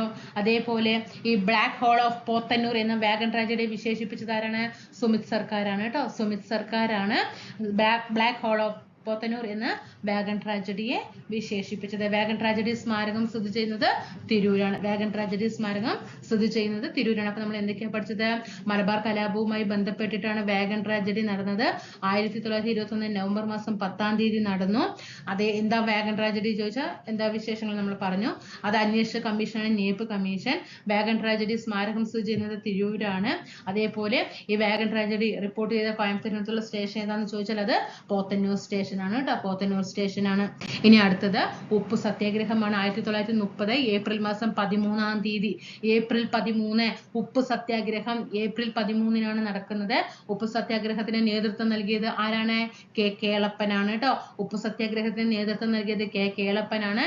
കേരളത്തിലെ ഉപ്പ് സത്യാഗ്രഹത്തിന്റെ പ്രധാനപ്പെട്ട കേന്ദ്രമാണ് ഇവിടെ പയ്യന്നൂര്. പയ്യന്നൂര് എന്താ, ഉളിയത്ത് കടവ് കേട്ടോ. പയ്യന്നൂര് ഉളിയത്ത് കടവില്. ഇനി രണ്ടാം ബർദോളി എന്നറിയപ്പെടുന്നത് ഏതാണ്, പയ്യന്നൂരാണ് കേട്ടോ. രണ്ടാം ബർദോളി പ്രീവിയസ് ചോദ്യമാണ്. രണ്ടാം ബർദോളി എന്ന് അറിയപ്പെടുന്നത് പയ്യന്നൂരാണ്. രണ്ടാം ബർദോളി എന്ന് പറയുന്നത്. പയ്യന്നൂരിൽ ഉപ്പ് സത്യാഗ്രഹത്തിന് നേതൃത്വം നൽകിയ പ്രധാനപ്പെട്ട നേതാവാണ് ആര്, K കേളപ്പൻ എന്ന് പറയുന്നത്. ആ കേളപ്പന്റെ നേതൃത്വത്തിൽ നടന്ന ഉപ്പ് സത്യാഗ്രഹ ജാഥയിൽ പങ്കെടുത്തവരുടെ എണ്ണമാണ് 32 കേട്ടോ. 32. അതേപോലെ കേളപ്പൻ പയ്യന്നൂരിൽ എത്തിയിട്ട് ആ ഉപ്പ് സത്യാഗ്രഹത്തിനെ ലംഘിക്കണല്ലോ. ആ ഉപ്പ് നിയമം ലംഘിച്ചത് 1930 ഏപ്രിൽ മാസം 23-നാണ് കേട്ടോ. ഏപ്രിൽ 13-ന് തുടങ്ങി ഏപ്രിൽ 23-ന് അത് അവസാനിപ്പിച്ചു. അതേപോലെ എന്താ പറയാ, ആ സമയത്ത് നമ്മുടെ ഉപ്പ് സത്യാഗ്രഹത്തെ തുടർന്നിട്ടൊക്കെ K കേളപ്പൻ അറസ്റ്റ് ചെയ്യപ്പെടുകയുണ്ടായിട്ടുണ്ട്. ആ അറസ്റ്റ് ചെയ്ത സമയത്ത് അത് പിന്തുടർന്നിട്ട് വേറൊരാൾ കൊണ്ടുപോകണല്ലോ. അത് അവിടെ വെച്ച് അവസാനിപ്പിക്കാൻ പറ്റില്ല അല്ലെ. ആ കേളപ്പൻ അറസ്റ്റ് വരിച്ചതിന് ശേഷം ഉപ്പ് സത്യാഗ്രഹത്തിന് നേതൃത്വം നൽകിയത് മൊയ്യാരത്ത് ശങ്കരനാണ്. വെരി ഇമ്പോർട്ടന്റ് ക്വസ്റ്റ്യൻ ആണ്. K കേളപ്പന്റെ അറസ്റ്റ് വരിച്ചതിനെ തുടർന്നിട്ട് ഉപ്പ് സത്യാഗ്രഹത്തിന് നേതൃത്വം കൊടുത്തത് മൊയ്യാരത്ത് ശങ്കരനാണ്. അതേപോലെ ഈ ഉപ്പ് സത്യാഗ്രഹവുമായി ബന്ധപ്പെട്ട് രചിച്ച ഗാനം ഏതാണ്, വരിക സഹചരെ സഹന സമരമായില്ലേ. അതാരാ രചിച്ചത്, അംശി നാരായണ പിള്ളയാണ്. ആരാണ്, അംശി നാരായണ പിള്ളയാണ് കേട്ടോ. അതേപോലെ കേരളത്തിൽ ഉപ്പ് സത്യാഗ്രഹ സ്മാരകം സ്ഥിതി ചെയ്യുന്നത് എവിടെയാണ്, ഉളിയത്ത് കടവാണ് കേട്ടോ. പയ്യന്നൂരിലെ ഉളിയത്ത് കടവിലാണ് ഉപ്പ് സത്യാഗ്രഹ സ്മാരകം സ്ഥിതി ചെയ്യുന്നത്. അത് അത്രയും കാര്യങ്ങൾ അവിടെ പഠിച്ചു വെക്കുക. ഇത്രയും കാര്യങ്ങൾ ഉപ്പ് സത്യാഗ്രഹം മനസ്സിലായല്ലോ. 1930 ഏപ്രിൽ മാസം 13-ന് K കേളപ്പനാണ് നേതൃത്വം കൊടുത്തത്. പയ്യന്നൂരാണ് ഉപ്പ് സത്യാഗ്രഹത്തിന്റെ കേന്ദ്രം. പയ്യന്നൂര് ഉളിയത്ത് കടവ്. അതേപോലെ കേളപ്പന്റെ കൂടെ എത്ര അനുയായികൾ ഉണ്ടായിരുന്നു? 32 പേരാണ്. അദ്ദേഹം ഉപ്പ് നിയമം ലംഘിച്ചത് ഏപ്രിൽ മാസം 23-നാണ്. ഉപ്പ് സത്യാഗ്രഹവുമായി ബന്ധപ്പെട്ട് രചിച്ച ഗാനമാണ് വരിക വരിക സഹചരെ. അത് എഴുതി തയ്യാറാക്കിയത് അംശി നാരായണപിള്ളയാണ് അതിനെ രചിച്ചത്. കേളപ്പൻ അറസ്റ്റ് വരിച്ചതിനെ തുടർന്നിട്ട് ആ നേതൃസ്ഥാനം ഏറ്റെടുത്തത് മൊയ്യാരത്ത് ശങ്കരനാണ്. ഉപ്പ് സത്യാഗ്രഹത്തിന്റെ സ്മാരകങ്ങൾ സ്ഥിതി ചെയ്യുന്നത് ഉളിയത്ത് കടവാണ്. ഇനി അടുത്തത് മൊറാഴ സമരം നടക്കുന്നുണ്ട് 1940 കണ്ണൂരിൽ കേട്ടോ. മൊറാഴ സമരം നടക്കുന്നത് എവിടെയാണ്? കണ്ണൂർ ജില്ലയിലാണ്. പ്രീവിയസ് ചോദ്യമാണ്. മൊറാഴ സമരം എവിടെയാണ്? കണ്ണൂർ കേട്ടോ. അതായത് കമ്മ്യൂണിസ്റ്റിന്റെ നേതൃത്വത്തിൽ നടന്ന ആദ്യത്തെ സമരമാണ് ഏത്? മൊറാഴ സമരം എന്ന് പറഞ്ഞിട്ട് കേരളത്തിലെ കമ്മ്യൂണിസ്റ്റ് പ്രസ്ഥാനത്തിന്റെ നേതൃത്വത്തിൽ നടന്ന ആദ്യത്തെ സമരമാണ് ഏത്? മൊറാഴ സമരം എന്ന് പറയുന്നത് കണ്ണൂർ ജില്ലയിലാണ് കേട്ടോ.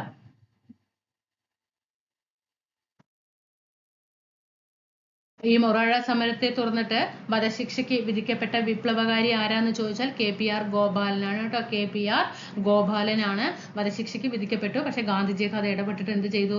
അതിനെ നിർത്തലാക്കി. ഇനി അടുത്ത് നമുക്ക് കയ്യൂർ സമരം പഠിക്കണം. 1941-ലാണ് കയ്യൂർ സമരം നടന്നത് കാസർഗോഡാണ് കേട്ടോ.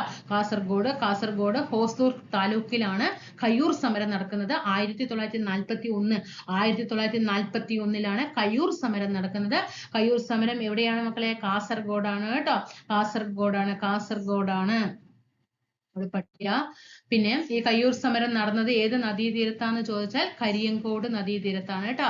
കരിയങ്കോട് നദീതീരത്താണ് കയ്യൂർ സമരം നടക്കുന്നത്. ഈ കയ്യൂർ സമരത്തെ ആസ്പദമാക്കിയിട്ട് ലെനിൻ രാജേന്ദ്രൻ സംവിധാനം ചെയ്ത സിനിമ ഏതാണ്? ലെനിൻ രാജേന്ദ്രൻ സംവിധാനം ചെയ്ത സിനിമ മീനമാസത്തിലെ സൂര്യൻ ട്ടോ. മീനമാസത്തിലെ സൂര്യനാണ്. കയ്യൂർ സമരത്തെ തുടർന്നിട്ട് ലെനിൻ രാജേന്ദ്രൻ സംവിധാനം ചെയ്ത സിനിമയാണ് മീനമാസത്തിലെ സിനിമ. അതേപോലെ ചിരസ്മരണ എന്ന നോവൽ കയ്യൂർ സമരത്തെ തുടർന്നിട്ട് ചിരസ്മരണ എന്ന നോവൽ രചിച്ചത് ആരാണ്? നിരഞ്ജനയാണ്. നിരഞ്ജനയാണ് ചിരസ്മരണ എന്ന നോവല് രചിച്ചത് കേട്ടോ. കയ്യൂർ സമര ചരിത്രം രചിച്ചത് ആരാണ്? കയ്യൂർ സമര ചരിത്രം രചിച്ചത് PV കുഞ്ഞമ്പു ആണ്. ആരാണ്? PV കുഞ്ഞമ്പു. ഇത്രയും കാര്യങ്ങൾ ഇവിടെ നോക്കി വെക്കുക.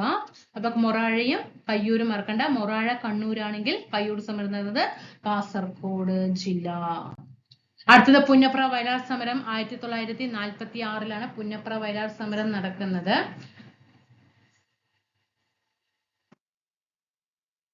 പുന്നപ്ര വയലാർ സമരം 1946. പുന്നപ്ര എവിടെയാണ്? ആലപ്പുഴയിൽ കേട്ടോ. ആലപ്പുഴയിലാണ് ആ പുന്നപ്ര വയലാർ സമരം സ്ഥിതി ചെയ്യുന്ന ജില്ല എവിടെയാണ്? ആലപ്പുഴ കേട്ടോ. തിരുവിതാംകൂറില് അമേരിക്കൻ മോഡൽ ഭരണം പ്രഖ്യാപിച്ചത് ആരാണ്? സർ CP രാമസ്വാമി അയ്യരാണ് കേട്ടോ. സർ CP രാമസ്വാമി അയ്യരാണ് തിരുവിതാംകൂറില് അമേരിക്കൻ മോഡൽ ഭരണപരിഷ്കരണം എന്ത് ചെയ്ത് പ്രഖ്യാപിച്ച് പഠിച്ചു വെക്കണം. അതേപോലെ തുലാം 10 സമരം എന്നറിയപ്പെടുന്നത് ഏതാണ്? പുന്നപ്ര വയലാർ സമരമാണ് കേട്ടോ. തുലാം 10 സമരം എന്നറിയപ്പെടുന്നത് ഏതാണ്? പുന്നപ്ര വയലാർ സമരമാണ് കേട്ടോ. ഈ പുന്നപ്ര വയലാർ സമരത്തിൽ പങ്കെടുത്ത കേരള മുഖ്യമന്ത്രി ആരാന്ന് ചോദിച്ചാൽ അത് VS അച്യുതാനന്ദനാണ്. പഠിച്ചു വെക്കണം. പുന്നപ്ര വയലാർ സമരം നടന്ന വർഷം 1946-ലാണ്. ആലപ്പുഴ ജില്ലയിലാണ് നടന്നത്. സർ CP രാമസ്വാമി ആയിരുന്നു ആ സമയത്ത് തിരുവിതാംകൂറിന്റെ ദിവാൻ ട്ടോ. സർ CP രാമസ്വാമി അയ്യരായിരുന്നു ആ സമയത്ത് തിരുവിതാംകൂറിന്റെ ദിവാൻ. അദ്ദേഹമാണ് എന്ത് ചെയ്തത്?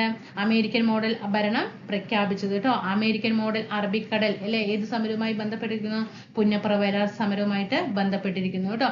അമേരിക്കൻ മോഡൽ അറബിക്കടലിൽ എന്ന പദം ഏതുമായി ബന്ധപ്പെട്ടിരിക്കുന്നു? പുന്നപ്ര വയലാർ സമരവുമായിട്ട് ബന്ധപ്പെട്ടിരിക്കുന്നു. പുന്നപ്ര വയലാർ സമരത്തിൽ പങ്കെടുത്ത കേരളത്തിലെ മുഖ്യമന്ത്രിയാണ് VS Achuthanandan.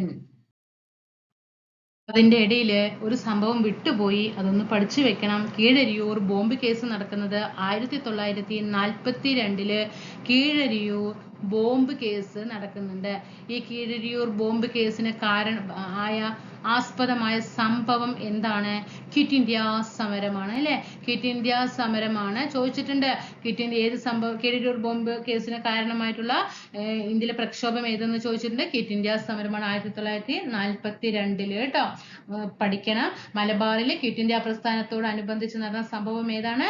Keezhariyur bomb case. മലബാറിൽ ക്വിറ്റ് ഇന്ത്യ പ്രസ്ഥാനത്തിനോട് അനുബന്ധിച്ച് നടന്ന സംഭവം ഏതാണ്? കീഴരിയൂർ ബോംബ് കേസാണ്.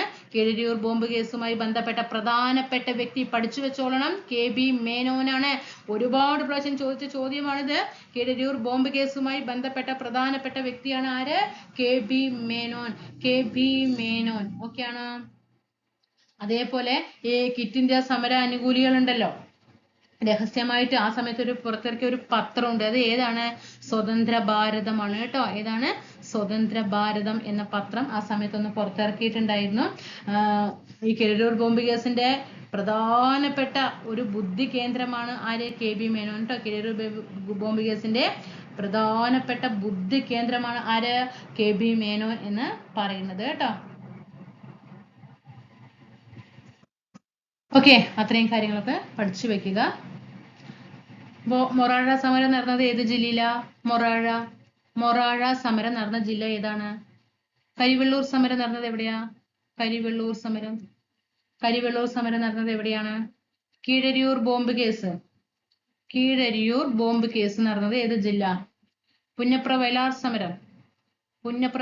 സമരം, കയ്യൂർ സമരം, ഇതൊക്കെ ഏത് ജില്ലയൊക്കെ പ്രീവിയസ് ആണ്. മൊറാഴ നടന്നത് കണ്ണൂര് കേട്ടോ. മൊറാഴ സമരം നടന്നത് കണ്ണൂര്. കരിവെള്ളൂർ എവിടെയാ? കണ്ണൂരാണ് കേട്ടോ. കരിവെള്ളൂർ സമരം നടന്നത് കണ്ണൂർ ജില്ലയിലാണ്. കീഴരിയൂർ ബോംബ് കേസ് നടന്നത് കോഴിക്കോടാണ്. പുന്നപ്ര വയലാർ സമരം നടന്നത് ആലപ്പുഴ. ഓക്കെ, അടുത്തത് കയ്യൂർ സമരം നടന്നത് കാസർഗോഡ്. എവിടെയാണ്? കാസർഗോഡ് ജില്ലയിൽ പഠിച്ചു വെക്കണം കേട്ടോ. ബോറായോ? ഹിസ്റ്ററിയാണ്, മുന്നേറ്റങ്ങളാണ്.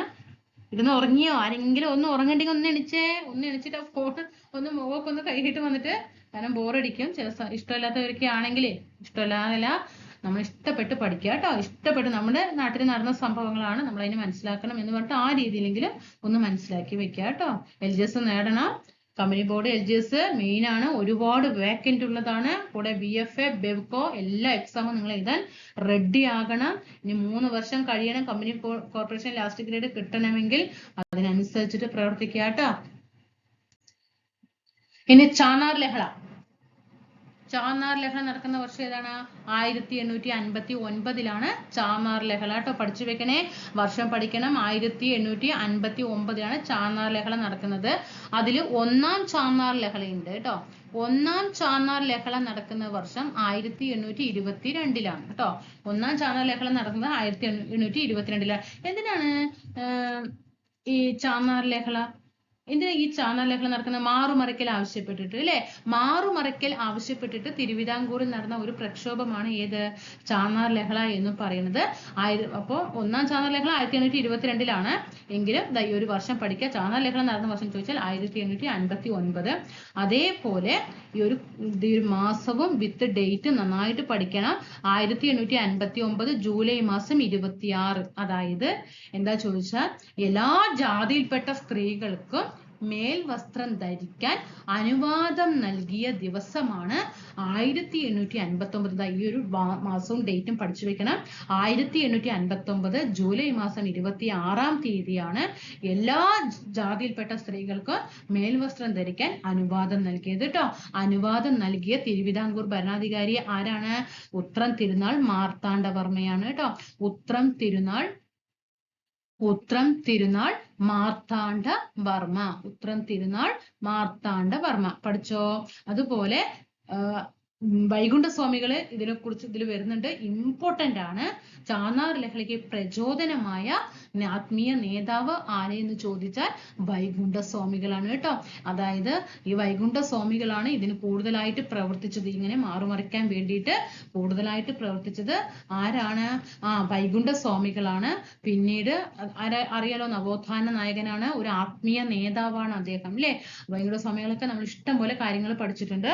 അദ്ദേഹത്തിന്റെ നേതൃത്വത്തിൽ നടന്നതാണ് ഈ ചാന്നാർ ലഹള. അപ്പൊ ആരാണ് ചോദിക്കാറുണ്ട്? നവോത്ഥാന നായകൻ. ചാന്നാർ ലഹളയുമായി ബന്ധപ്പെട്ട് നവോത്ഥാന നായകൻ ചോദിക്കാറുണ്ട് വൈകുണ്ഠസ്വാമിയാണ്. എന്നാൽ ഉത്രം തിരുനാൾ തിരുവിതാംകൂർ ഭരണാധികാരിയായുള്ള ഉത്രം തിരുനാൾ മാർത്താണ്ഡവർമ്മയാണ് 1859 ജൂലൈ 26 ഇവർക്കും എല്ലാം മാറുമറയ്ക്കാൻ എല്ലാ ജാതിയിൽപ്പെട്ടവർക്കും അനുവാദം നൽകുന്നത് കേട്ടോ. അതവിടെ പഠിച്ചു വെക്കണം. വൈകുണ്ഠസ്വാമികളും തെറ്റാൻ പാടില്ല, ഉത്രം തിരുനാളും തെറ്റാൻ പാടില്ല കേട്ടോ. ഇനി മലയാളി മെമ്മോറിയൽ 1891 സമർപ്പിക്കുന്നുണ്ട്. മലയാളി മെമ്മോറിയൽ എന്തിനാണ് മലയാളി മെമ്മോറിയൽ സമർപ്പിക്കുന്നത്? ഈ തിരുവിതാംകൂർ അല്ലാത്തവരുണ്ടാവുമല്ലോ, തിരുവിതാംകൂറില് അല്ലാത്ത ആൾക്കാരെ എന്ത് ചെയ്യണത്? അവർക്ക് സർക്കാർ സർവീസിൽ പ്രാതിനിധ്യം കൊടുക്കുന്നില്ല. തിരുവിതാംകൂറില് ഉള്ള ആൾക്കാർക്ക് എന്ത് ചെയ്യുന്നില്ല? സർക്കാർ സർവീസിൽ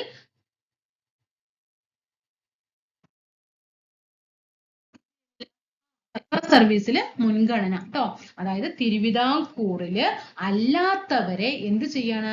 സർക്കാർ സർവീസിൽ മുൻഗണന നൽകിയതിൽ പ്രതിഷേധിച്ചിട്ടാണ് എന്ത് ചെയ്യുന്നത്? മലയാളി മെമ്മോറിയൽ 1891 GP പിള്ള സമർപ്പിക്കുന്നത്. അതായത് തിരുവിതാംകൂറിലുള്ളവർക്കൊന്നുമില്ല, തിരുവിതാംകൂറിൽ നിന്നും പുറത്തു നിന്നുള്ളവർക്കാണ് എന്ത് ചെയ്യുന്നത്? സർക്കാർ സർവീസിൽ പ്രാതിനിധ്യം കൊടുക്കുന്നത്. അതിനെതിരെയാണ് എന്ത് ചെയ്യുന്നത്? 1891 10,028 പേര് ഒപ്പിട്ട ഒരു നിവേദനം GP പിള്ള സമർപ്പിക്കുന്നത്. ആർക്ക്? ശ്രീമൂലം തിരുനാളിന് കേട്ടോ. ശ്രീമൂലം തിരുനാളിന് സമർപ്പിക്കുന്നത്. ഓക്കെ, ശ്രദ്ധിക്കണം, ആർക്കാണ് കൊടുത്തതെന്ന് ചോദിക്കാറുണ്ട്. ശ്രീമൂലം തിരുനാളിനാണ് എന്ത് ചെയ്യുന്നത്? 1891 മലയാളി മെമ്മോറിയൽ GP പിള്ള 10,028 പേർ ഒപ്പുവെച്ചത് സമർപ്പിക്കുന്നത് കേട്ടോ.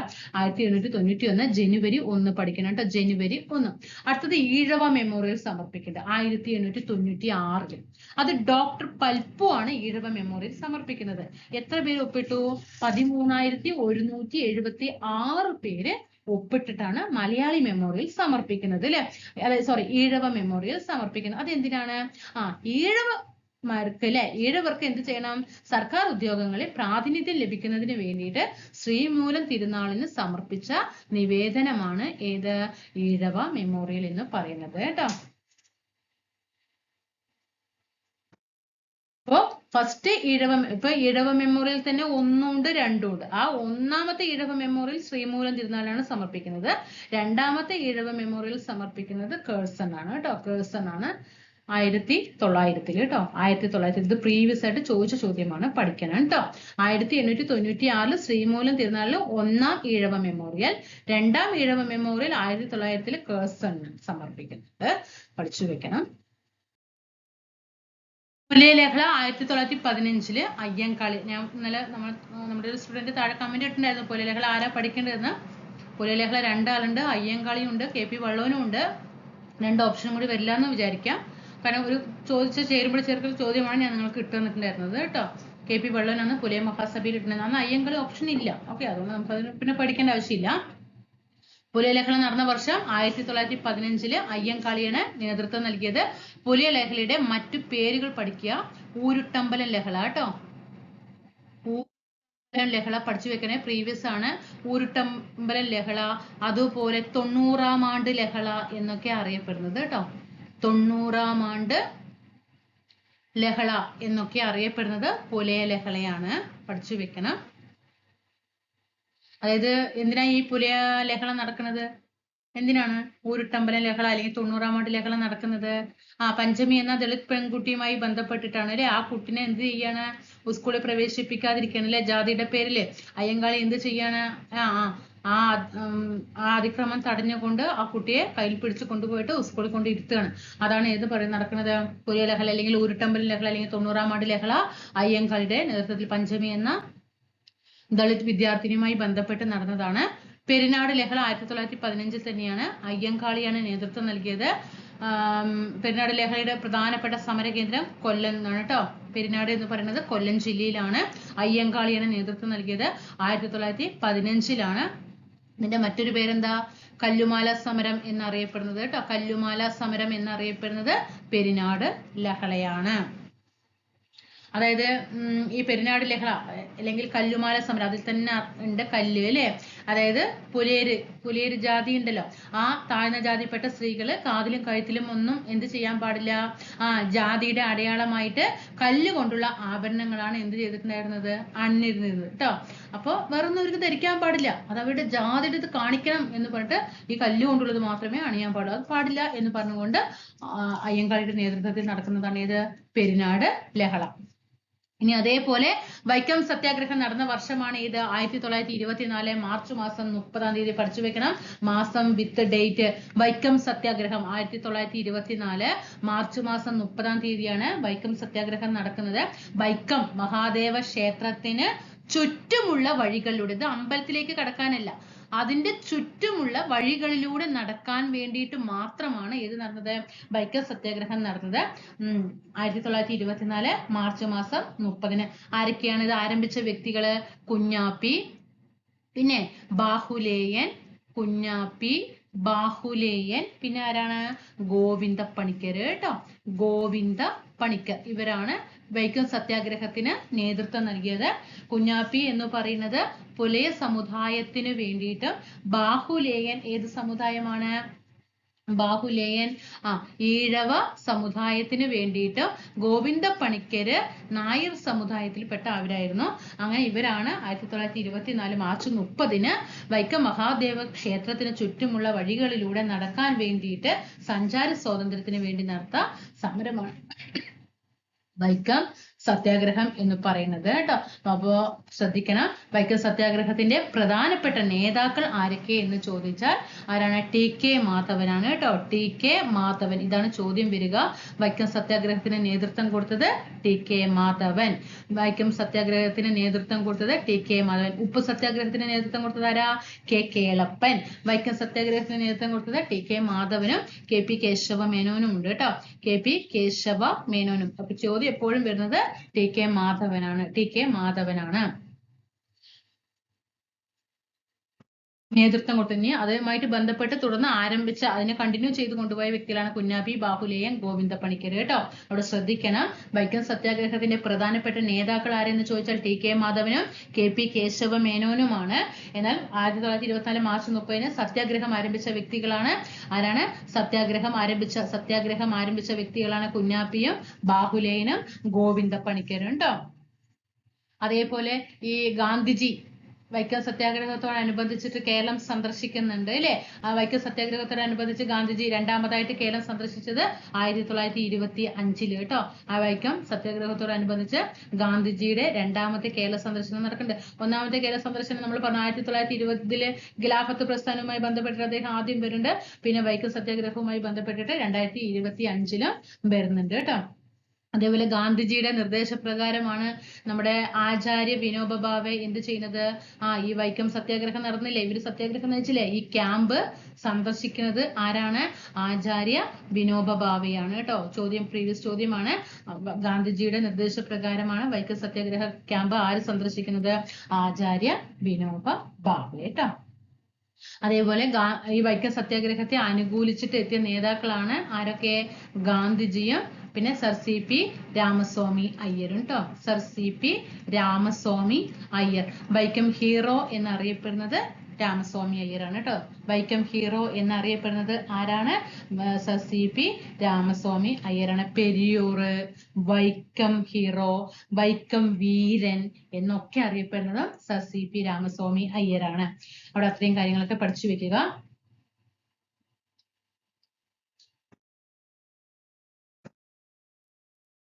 ഇനി ശുചീന്ദ്രൻ സത്യാഗ്രഹം നടക്കുന്നുണ്ട് 1926 ശുചീന്ദ്രൻ സത്യാഗ്രഹം. അവിടെ നമ്മൾ കുറച്ച് ക്വസ്റ്റ്യൻ വിട്ടുപോയി, വെയിറ്റ്. വൈക്കം സത്യാഗ്രഹവുമായി ബന്ധപ്പെട്ടിട്ട് സവർണ ജാഥ നടത്തിയത് ആരെന്ന് ചോദിക്കാറുണ്ട്, അത് പഠിക്കണം. 1924 നവംബർ മാസം 1-ാം തീയതിയാണ് സവർണ ജാഥ ആരംഭിക്കുന്നത് കേട്ടോ. സവർണ ജാഥ വൈക്കം സത്യാഗ്രഹത്തോടനുബന്ധിച്ച് സവർണ ജാഥ ആരംഭിക്കുന്നത് 1924 നവംബർ 1-നാണ്. ഓക്കെ, ആരുടെ നിർദ്ദേശപ്രകാരമാണ് സവർണ ജാഥ സംഘടിപ്പിച്ചത്? ഗാന്ധിജിയുടെ നിർദ്ദേശപ്രകാരമാണ് കേട്ടോ സവർണ ജാഥ അങ്ങനെ നടത്തണം എന്ന് പറഞ്ഞത് ആരാണ്? ഗാന്ധിജിയാണ്. അതിന് നേതൃത്വം കൊടുത്തത് ആരാണ്? മന്നത്ത് പത്മനാഭനാണ് കേട്ടോ. മന്നത്ത് പത്മനാഭൻ. അപ്പൊ നമ്മളെപ്പോഴും പറയും സവർണ ജാഥ, വൈക്കം സത്യാഗ്രഹത്തോടനുബന്ധിച്ച് സവർണ ജാഥ നടത്തിയത് ആരെ? മന്നത്ത് പത്മനാഭൻ. 1924 നവംബർ മാസം 1-ാം തീയതി. ആരുടെ നിർദ്ദേശപ്രകാരം? ഗാന്ധിജിയുടെ നിർദ്ദേശപ്രകാരമാണ് കേട്ടോ. ഗാന്ധിജിയുടെ നിർദ്ദേശപ്രകാരമാണ് വൈക്കത്തു നിന്നും തിരുവനന്തപുരത്തേക്ക് കേട്ടോ. വൈക്കത്തു നിന്നും തിരുവനന്തപുരത്തേക്ക്.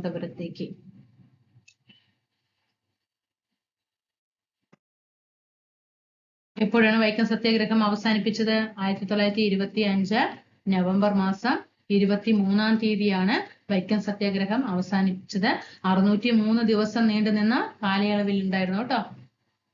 ഇനി ശുചീന്ദ്ര സത്യാഗ്രഹം 1926 ശുചീന്ദ്ര സത്യാഗ്രഹം നടക്കുന്നത്. എന്തിനു വേണ്ടിയിട്ടാണ് ശുചീന്ദ്ര സത്യാഗ്രഹം നടക്കുന്നത്?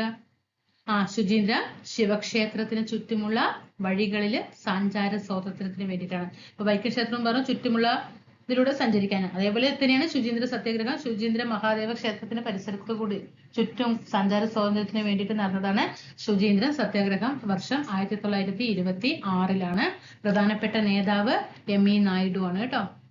എം.ഇ. നായിഡു ആണ്. പഠിച്ചു വെക്കണം.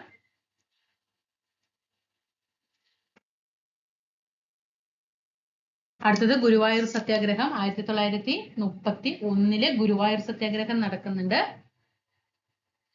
1931 നവംബർ മാസം 1-ാം തീയതിയാണ് ഗുരുവായൂർ സത്യാഗ്രഹം നടക്കുന്നത്. ഗുരുവായൂർ സത്യാഗ്രഹത്തിന് നേതൃത്വം കൊടുത്തത് ആരാണ്? ഗുരുവായൂർ സത്യാഗ്രഹത്തിന് നേതൃത്വം കൊടുത്തത് കെ കേളപ്പനാണ് അല്ലെ. ഗുരുവായൂർ സത്യാഗ്രഹത്തിനും ഉപ്പു സത്യാഗ്രഹത്തിനും ഒക്കെ നേതൃത്വം കൊടുത്തത് കെ കേളപ്പനാണ്. വൈക്കം സത്യാഗ്രഹത്തിന് നേതൃത്വം കൊടുത്തത് ടി കെ മാധവനാണ്. ഓക്കെ, അപ്പൊ കേളപ്പനാണ് അല്ലെ. ഗുരുവായൂർ സത്യാഗ്രഹത്തിന്റെ വോളണ്ടിയർ ക്യാപ്റ്റൻ ആരാണ്? AKG ആണ് അല്ലെ. AK ഗോപാലനാണ് ഗുരുവായൂർ സത്യാഗ്രഹത്തിന്റെ വോളണ്ടിയർ ക്യാപ്റ്റൻ എന്ന് പറയുന്നത്. ഗുരുവായൂർ സത്യാഗ്രഹത്തെ തുടർന്നിട്ട് നിരാഹാരം അനുഷ്ഠിച്ച വ്യക്തിയും ആര് തന്നെയാണ്? കെ കേളപ്പൻ തന്നെയാണ് കേട്ടോ. കെ കേളപ്പൻ തന്നെയാണ്. അതുപോലെ ഈ ഗുരുവായൂർ ക്ഷേത്രത്തില് മണിമുഴക്കിയ അബ്രാഹ്മണൻ ആരാണെന്ന് ചോദിച്ചാൽ ഫ്രണ്ടിൽ ഇങ്ങനെ ഒരു മണി ഉണ്ടാകുമല്ലോ, അതിൽ മുഴക്കി. അത് ആരാണ്? ഒരു അബ്രാഹ്മണൻ. ആരാണ്? പി കൃഷ്ണപിള്ളയാണ് കേട്ടോ. പി കൃഷ്ണപിള്ള.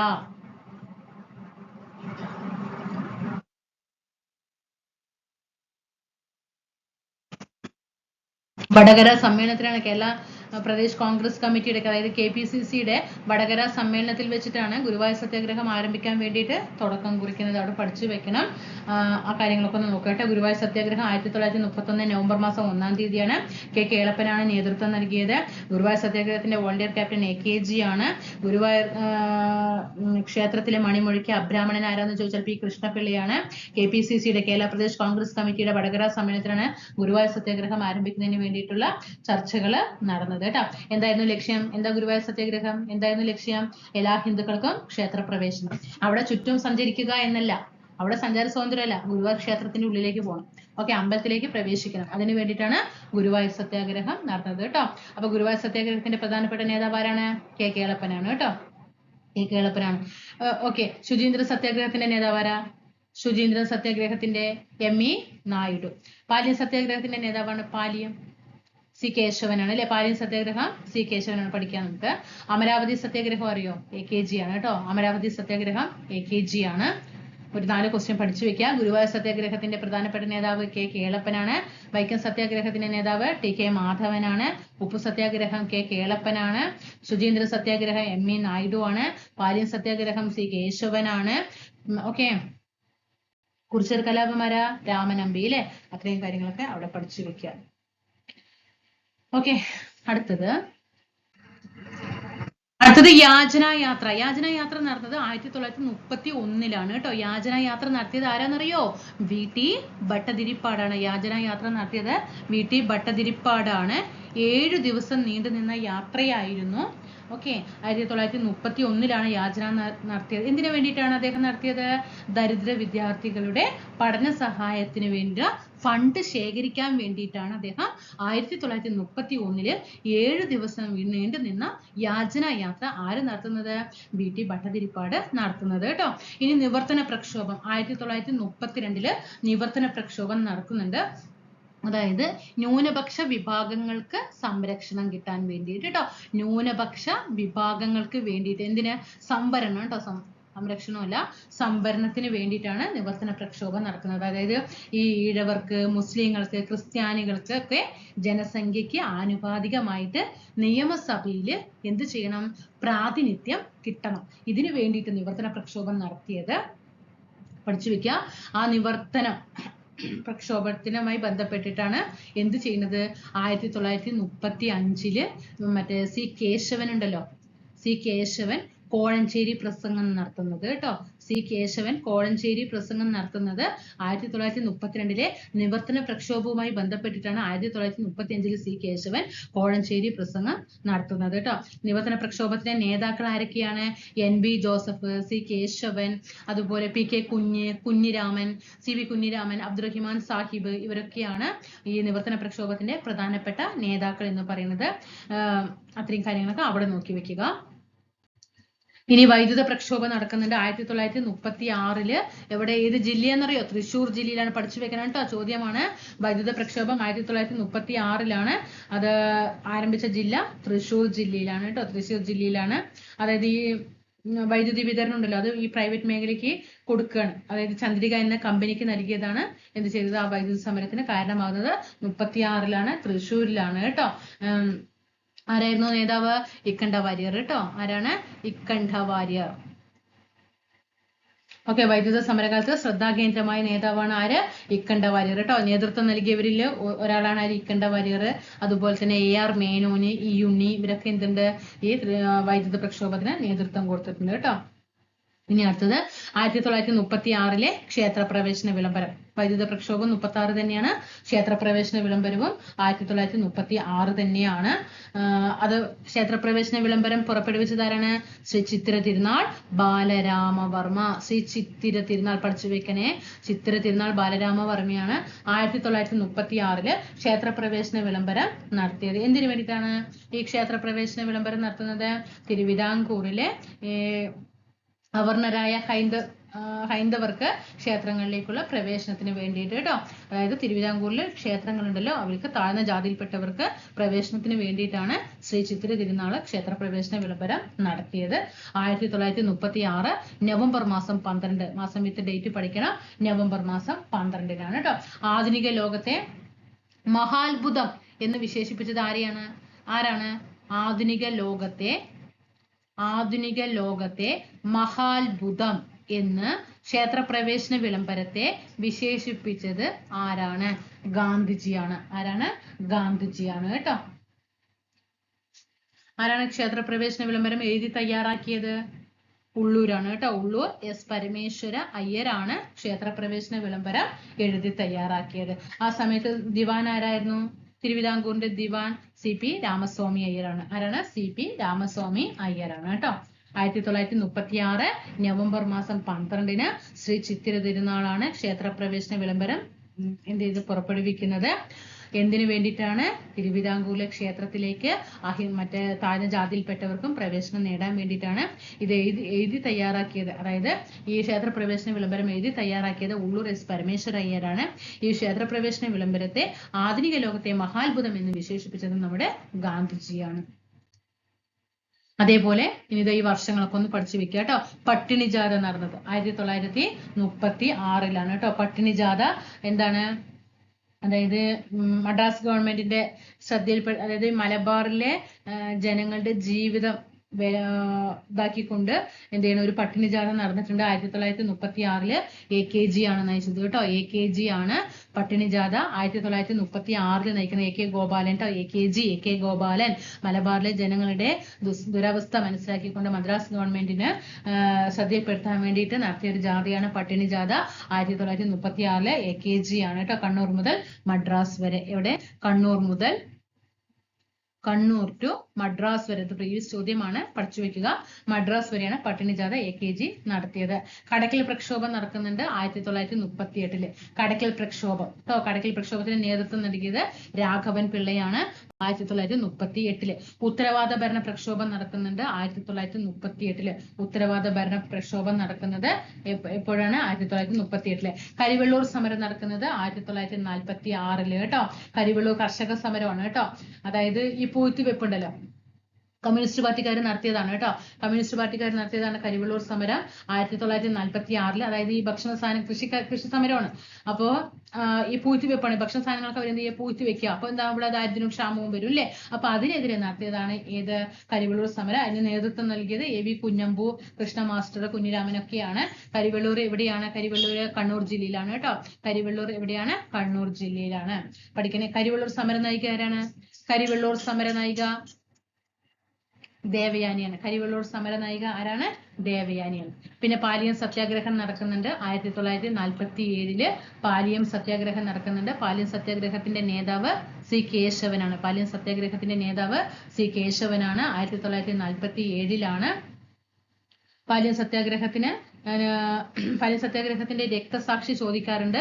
പഠിക്കണം കേട്ടോ. AG വേലായുധനാണ് പാലിയം സത്യാഗ്രഹത്തോടനുബന്ധിച്ച് രക്തസാക്ഷിയായ വ്യക്തിയാണ് AG വേലായുധൻ. പാലിയം സത്യാഗ്രഹത്തിന്റെ രക്തസാക്ഷിയാണ് ആര്? AG വേലായുധൻ. പാലിയം സത്യാഗ്രഹത്തിന് നേതൃത്വം കൊടുത്തത് ആരാണ്? സി കേശവൻ. പാലിയം സത്യാഗ്രഹത്തിന് നേതൃത്വം കൊടുത്തത് സി കേശവനാണ്. ഓക്കെ.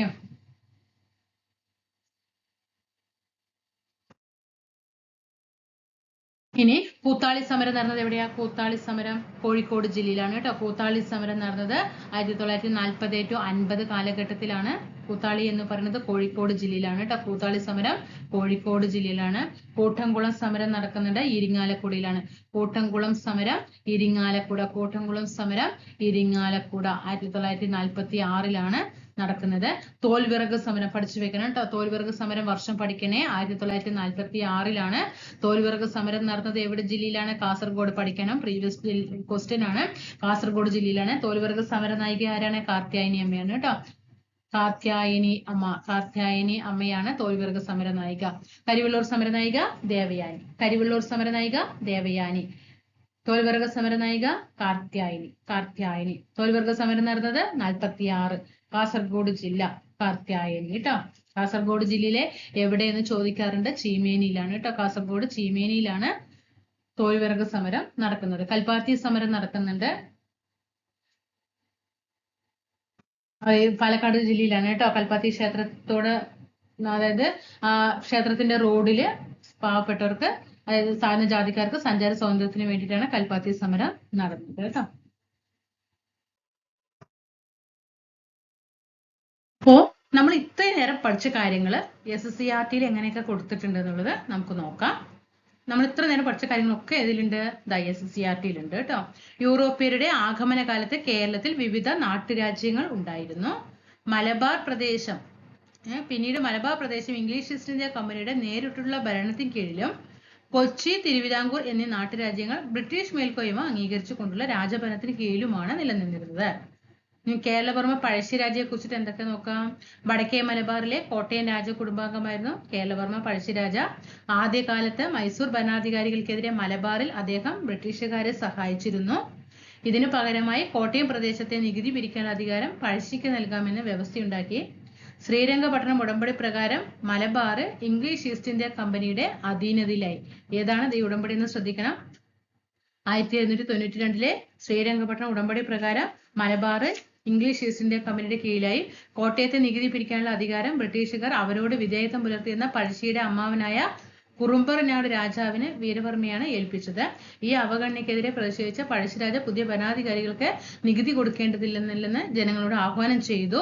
ഇതോടെ പഴശ്ശിക്കും ബ്രിട്ടീഷുകാർക്കിടയിൽ സംഘർഷം ഉടലെടുത്തു. ഇംഗ്ലീഷ് ഈസ്റ്റ് ഇന്ത്യ കമ്പനിക്കെതിരെ പഴശ്ശിരാജ കൈക്കൊണ്ട തന്ത്രങ്ങൾ. അദ്ദേഹം എന്ത് ചെയ്തു? താവളം വയനാട്ടിലേക്ക് മാറ്റി തദ്ദേശീയ ജനവിഭാഗങ്ങളെ കൂടെ ചേർത്ത് ഒളിപ്പോര് നടത്തി, അതായത് ഗറില്ല വാർ.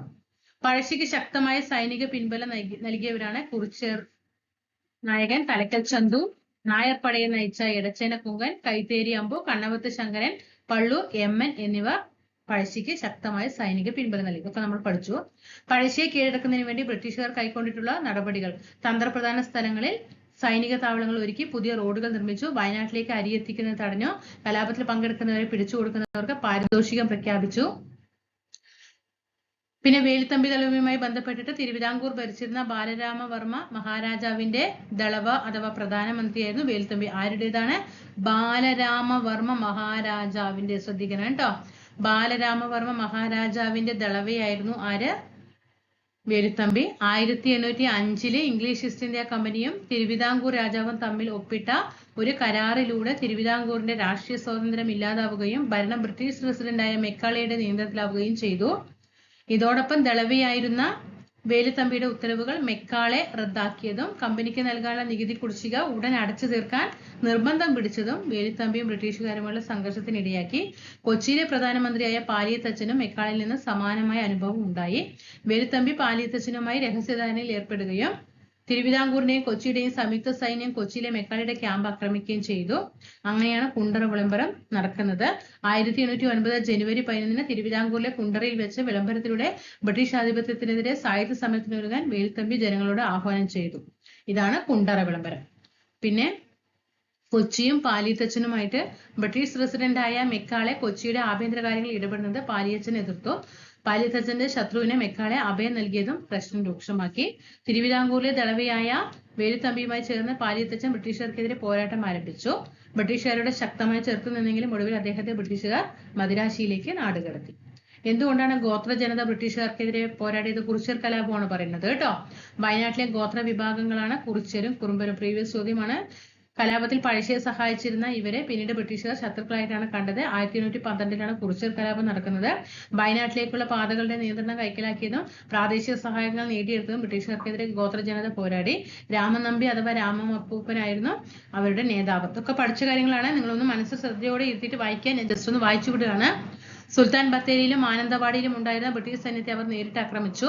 എന്നാൽ കൂടുതൽ പട്ടാളക്കാരെ മറ്റു സ്ഥലങ്ങളിൽ നിന്ന് എത്തിച്ച കുറിച്യർ കലാപം ബ്രിട്ടീഷുകാർ അടിച്ചമർത്തി. കുറിച്യരോടും കുറുമ്പരോടും ബ്രിട്ടീഷുകാർ എന്തൊക്കെയാണ് ചെയ്തത്? ഗോത്രജയന്തിയുടെ തുണ്ടുഭൂമികൾ പിടിച്ചെടുത്ത് കൃഷിരീതികൾ തുടരാൻ അനുവദിച്ചില്ല.